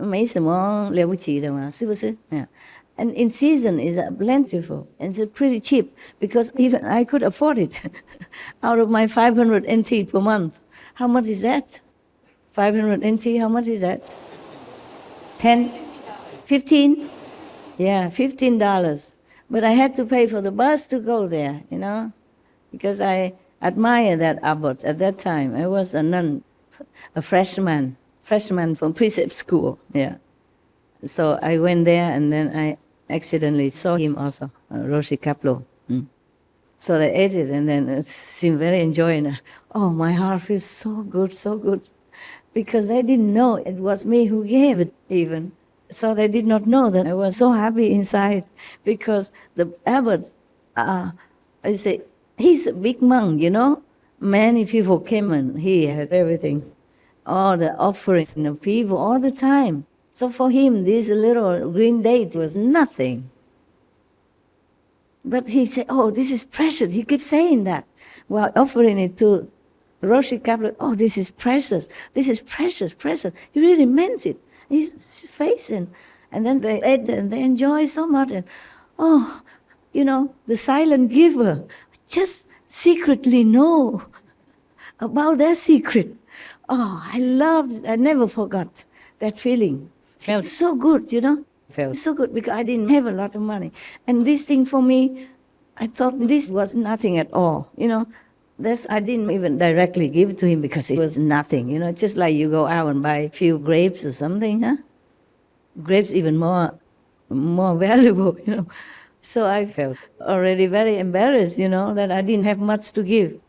So I gave it to whomever, others, yeah, you know. I didn't even say for whom or anything. I thought they would just put it together in a bunch of orange, apple mixed together for everybody, you know. I did what I could, you know. I didn't want to come empty-handed, no? And that's all I could afford. But they sat there and ate it all with appreciation and gusto and love and say, precious, repeat it again and again. For this monk to say that, he's very famous in Taiwan.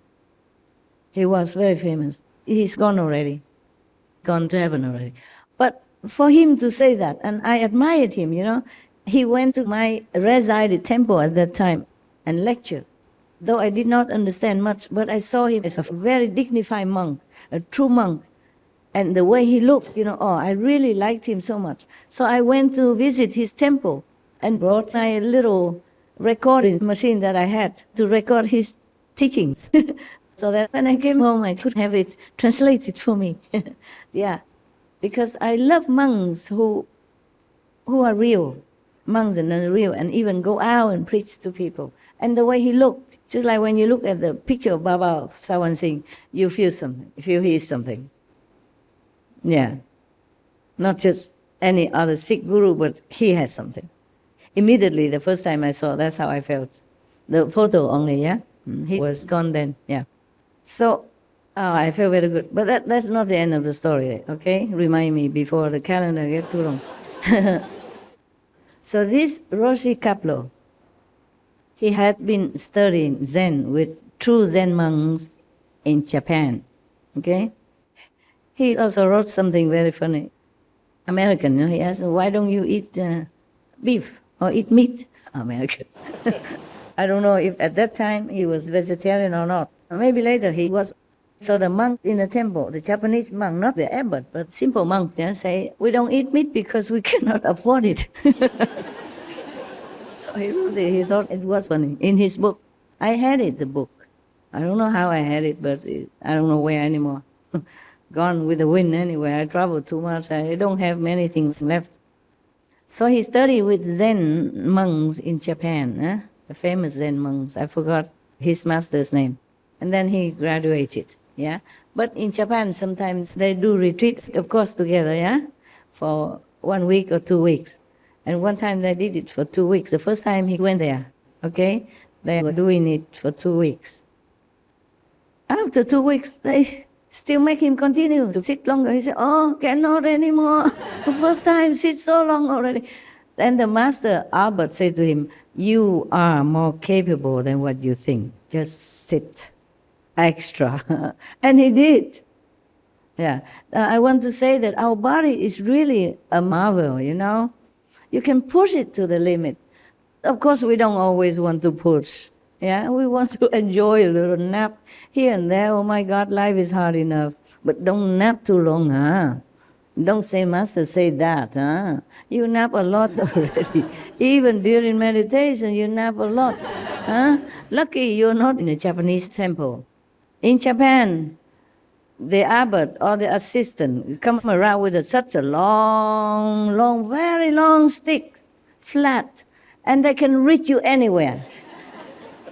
Like omnipresent, omnipotent, because it's long, you understand? And mostly the temple is not that big, so, you know, even they can sit here, they see you're napping, then they puck. Yeah, wake you up so rudely. But it's not that painful. I've been hit once, you know, but it's not painful. It's just an embarrassment. You know, they want to emphasize that, hey, you cheated. You are not good practitioner. Sleeping on the job, no good. Seems like that, yeah. But it doesn't hurt. They don't do it to hurt you, okay? But they have to do it correctly, otherwise it might hurt you in a different way, okay? So it's just on shoulder. Tap one shoulder, two shoulder, that's it. Once, and then you probably won't dare sleep again because it makes noise, and everybody looked at you and knows that you're sleeping. You understand? And for Zen monk, there's a pride to sit straight, non-stop, and saying something like moo, or maybe om, or maybe who am I, or I am who. I know who I am, well, maybe you don't know, so you keep asking yourself. Koan, you know? Koan, yeah. And they're very diligent. They sit also outside in the night. And then he did it. So he wrote it in his book, yeah. He did not think he could make it. Because how can I? He said, already 2 weeks. How can I sit another week? For what? How can I? We're so happy it's ended, we can go out, you know, do what we want. Now the abbot make us sit again. So the abbot said, you can do more than you think. Then he really could, yes. Meaning the body is able to withstand more than what we think. We just pre-program ourselves into thinking that, oh, I need this, I need that, I need to sleep. But if we have an interesting movie, sometimes we don't sleep at all, keep watching. But if it's going to do kitchen chore or, you know, cleaning the bathroom, oh, I'm so tired and sleepy. Yeah, the reason I was sleepy was also because I didn't do what I wanted to do. I wasn't really enjoying preparing my dress, you understand, or cleaning some of the things, or etc. Yeah. I did not really enjoy it. I do it for the job. Not that I'm not willing, it's just that willing and enjoying are different things, yeah? Sometimes you do things that you don't want to do, but you do it willingly because it's for a good cause. Yeah. So another story about him is that, yeah, when he first came, Japan is cold in winter, believe me. It snows very high. You can see one of my clips that I walk like this, yeah, with a big hat, flowing frill, yeah, Japan, near the wood cabin where I lived before. When he first came, it was maybe winter or something, so cold like that. So they gave him This is a warm pack, you know, you have it sometimes here. And told him to put it on his stomach, the dantian, you know, the solar plexus, then it will warm the whole body. So he did that. And later they discovered that he's burned, the whole area burned, nasty burned skin. Oh, they treated him but laughed. They said, "You idiot, why you put it directly on your skin? We all put it on the top of the cloth and we bind it."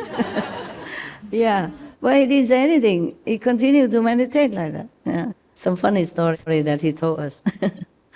Okay, so that is his story. The story of Rusi Kaplo. He had students in America afterwards, and this abbot invited him to come because this abbot also had another temple in New York. He went Taiwan, New York, Taiwan, New York. He had green card. And that's where I cleaned toilets at the beginning. And then was discovered by, you know, the group of people, of Black American people.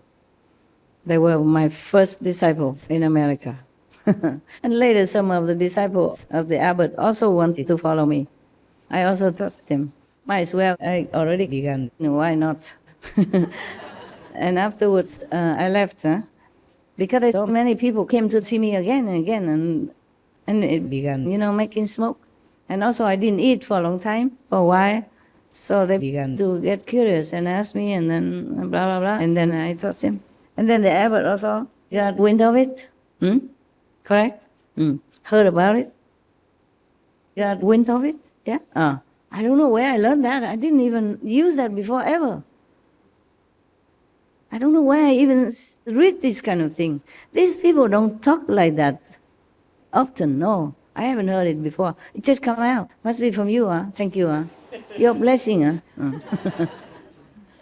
Yeah, sometimes you sit with intelligent people, they rub off on you, or vice versa, yeah? Or you rub off on them, and you become stupid. Yeah, truly. No, if I stay too long with some people who don't speak a lot of English and who a little bit less than low IQ, then I become also kind of dull and sometimes think long time for one word and talking but don't make good sentences. Then I know it's time to sayonara for a while. Otherwise I become where I don't know where to go. Become what? So of course then the master knew about it, yeah? And one of the sisters in the temple, she took care of the master, yeah? Maybe helping with clothes and something like that. She and her mother. Oh, she was very jealous, you know, because the abbot was very fond of me. And so one time, I didn't know much Chinese at that time, but I knew they're fighting about me. Oh, that's the first time I heard the abbot's loud voice and very serious face. Normally, when he taught, he didn't smile a lot, but he had never raised his voice like that. Afterward, I left anyway. And one of the sisters in the temple, she took care of the master, yeah? Maybe helping with clothes and something like that. She and her mother. Oh, she was very jealous, you know, because the abbot was very fond of me. And so one time, I didn't know much Chinese at that time, but I knew they're fighting about me. Oh, that's the first time I heard the abbot's loud voice and very serious face. Normally he taught, he didn't smile a lot, but he had never raised his voice like that. Afterward, I left anyway. So after he knew about it, that his own people, disciples, came and learned with me, he called me into his small studio where he saw the disciples, not his own room. Yeah. He was a very ascetic monk. He really practiced. He slept only on the floor. I also.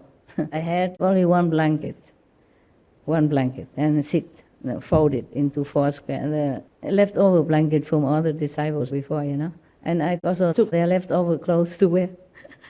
Life was so simple and happy and, oh, no worries, truly.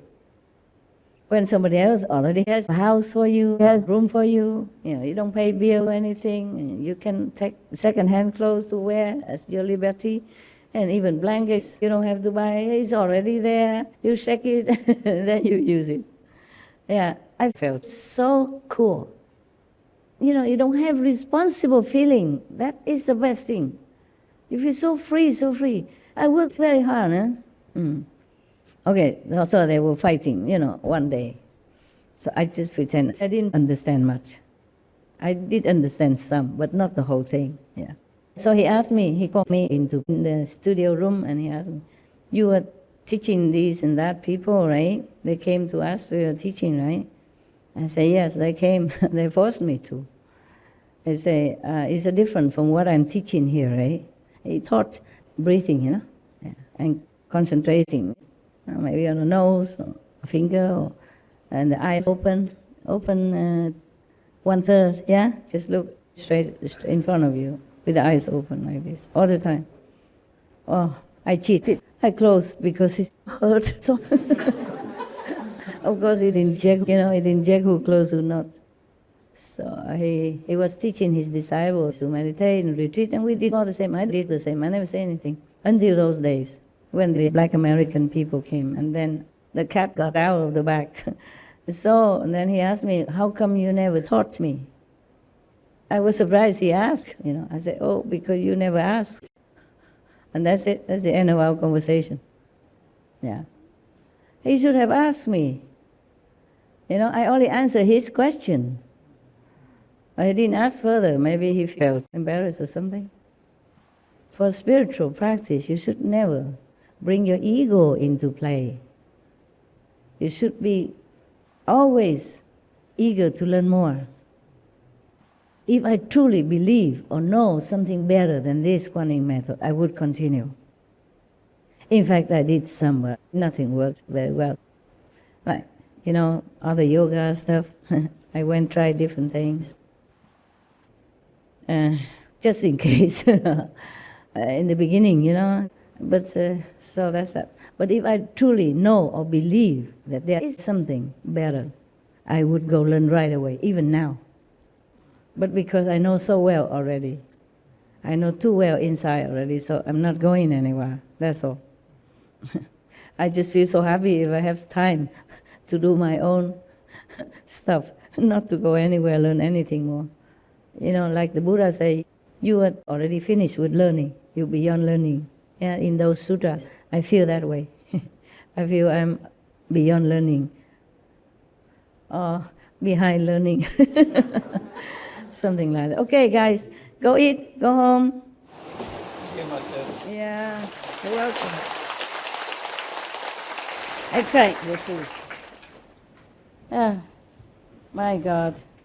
It took me some time to pick up these shoes to match my petticoats, and then it broken. Let me down like that. Because this one is easy, you know, it doesn't have straps or anything. You just slide in and go, huh? And still it let me down. Shame on you. You were selected. You should feel happy and honored. And what did you do? You laugh at me. Look.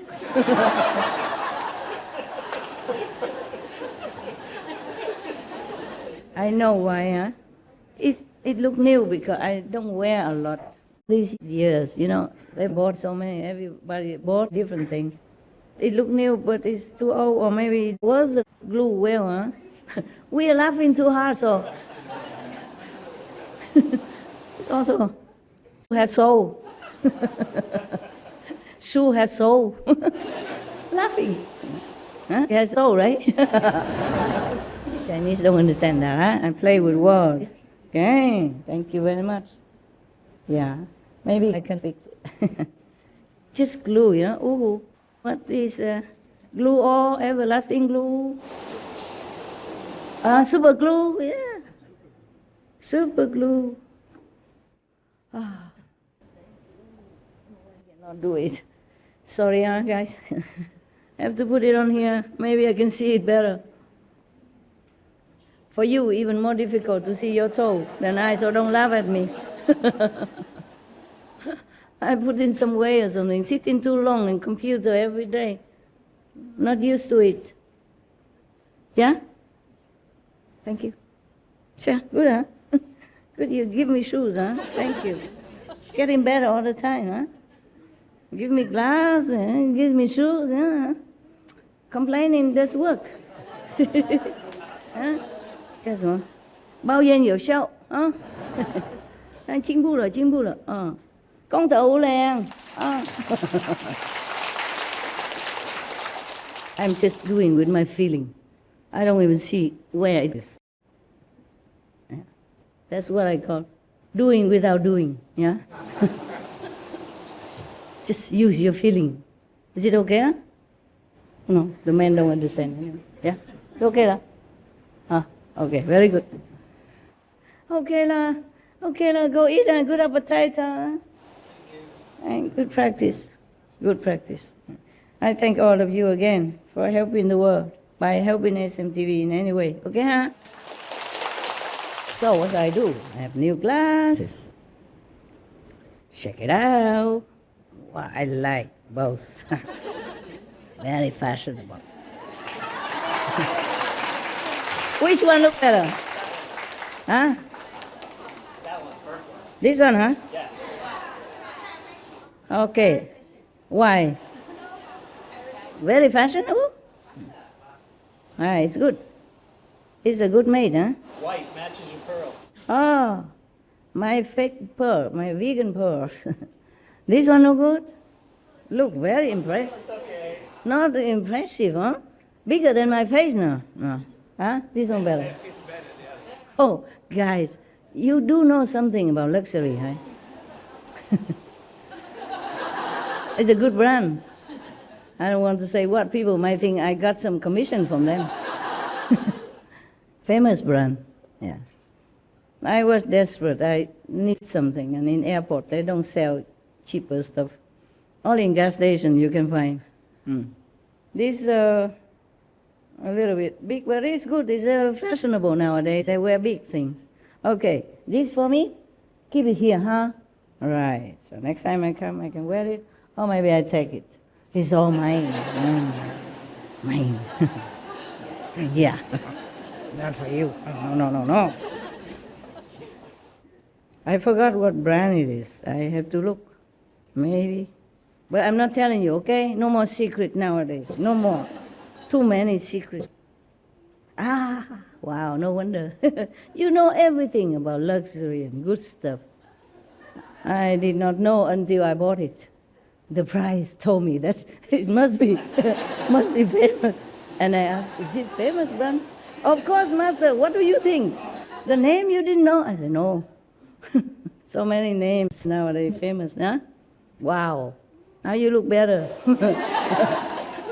When you don't see people too close or clearly, they all look good and feel good. Okay, thank you, friends. Love you guys. Love you more. Huh.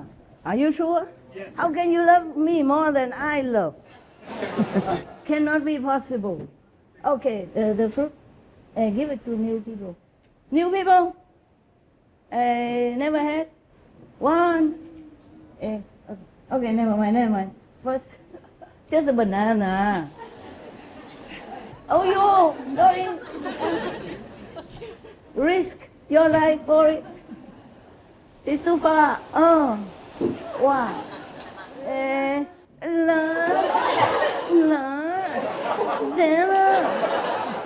Here. Banana is easier to throw. Wow! Incredible. Hey! Wow! Look at that.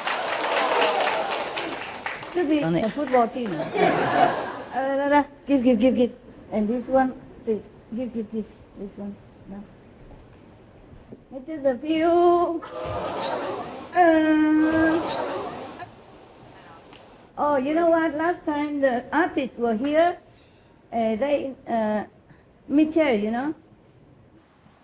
She introduced the song. Oh, I like it so much. I listened to many times at home. Yeah, whenever. And I was so sleepy already. I still want to listen because that was the only time I could listen. It was very cool. I listened many times. And one of our brothers is in there also, you know, that guy. I thought it was you, and I asked, and it was really you. Cool, huh? Yeah. Oh, oh, very good. Yeah, excellent. We're going now. Something like, Go vegan, go something. Can you begin? Not like that. You have to really sing. I forgot the. Go vegan, go. Vegan, go vegan, go. Go vegan, go vegan, go. Yeah? Yeah. No meat, no dairy, no, no. No meat, no dairy, no, no. Huh? Go vegan, go vegan, go. Go vegan, go vegan, go. No meat, no dairy, no, meat, no. no dairy, no, no. Yeah. I'm going now, yeah. I really am going, yeah. I'm not joking, okay? I'm going, yeah. You should know, okay? Yeah, thank you. Yeah, maybe like this, safer. Sometimes when I meditate, things reveal to me, yeah? Or there's a message and I don't even know until later, when I have time to check. Yeah, see you later, guys. Yeah. See you whenever, and you enjoy your life, okay? Meditate. Be good. Very simple. Very simple. I told the ex-vice president of your country, I say, here we live very simple. Because he asked me what we do, okay? I say, here we live very simple. Our life is very simple. Inside we get enlightened and wisdom. Outside we help others. That's all. Very simple. Inside know yourself, outside help other people. Isn't that simple? Yes. Not just people, but help others, yeah? Yes, yes. 是很简单嘛, huh? Is it simple, yeah? Yes. Yeah, inside get to know yourself, outside help others. That's the only simple thing to do, right? Not complicated. I talk a lot, but it boils down only to that. Inside, get to know ourselves. Outside, help others. Very simple, yeah? Because you want to know yourself more, so you came here, huh? Because you want to help others, so you help the homeless, the disaster victims, and SMTV, yeah. So very simple life. Even I don't need to teach anymore, just like that. No? Inside, know yourself. Outside, help others. Help all the beings, yeah? All the beings, not just humans, but animals, yeah, insects. 你好，漂亮的帽子。气候真正的改变哈。I think we really have climate change because Taiwan. Today I look at the weather, or maybe not today, but I look at the weather forecast for SMTV these few days. 27 degrees. You joking? We are nearly Christmas already, huh? Supposed to be very cold. 27度，开玩笑。现在冬天不是吗？哎呀，圣诞节快到了呢。27度。我看 SMTV 有几个地方弄那个气候嘛，哎呀，27度台北，表示说我们也是差不多了，懂不懂？Oh my God， 开玩笑，27度，好像夏天一样。你看我穿这种衣服都没冷哎，哎呀，会觉得好热吗？哎，我走了，我真的要走了。Thank you, thank you. Oh, my car is here already, but I go kitchen. 回去厨房吃饭了。我跟那个工作人员一起吃饭。不是天天了啊，不是每次。我认为今天不行的，我认为今天在那边睡着，然后赶快回家又困了，结果留这么久，还要去吃饭呢，奇怪。好。Yeah, SM Celestial Clothes. 家人，自己的家设计吗？有新的电视呢，电视也有一个新的，有出来了。啊，谁转给我看看？没有给我。什么都是同修，都把我忘掉了。哇哦，那么多护法，哇，更好壮观哈！哇，很有印象哦。Thank you 啊，多谢大家啊。他们不让我住在那个山洞啊，哇，写好多几封信，恐吓我住里面会怎样怎样，啊，我也不是想住那边呢，我有新的山洞，也不用旧山洞没关系。不过我认为修改一下当纪念嘛，结果他们说好像也修理不成，不好修，都太烂了，也不能有人进去，危险呀，因为太旧了，它随时会倒啊。Hello， 好久不见啊，排队，好久不见了，排队那么厉害，好像看明星一样，让我觉得好重要。多谢了，他们，Thank you， 谢谢。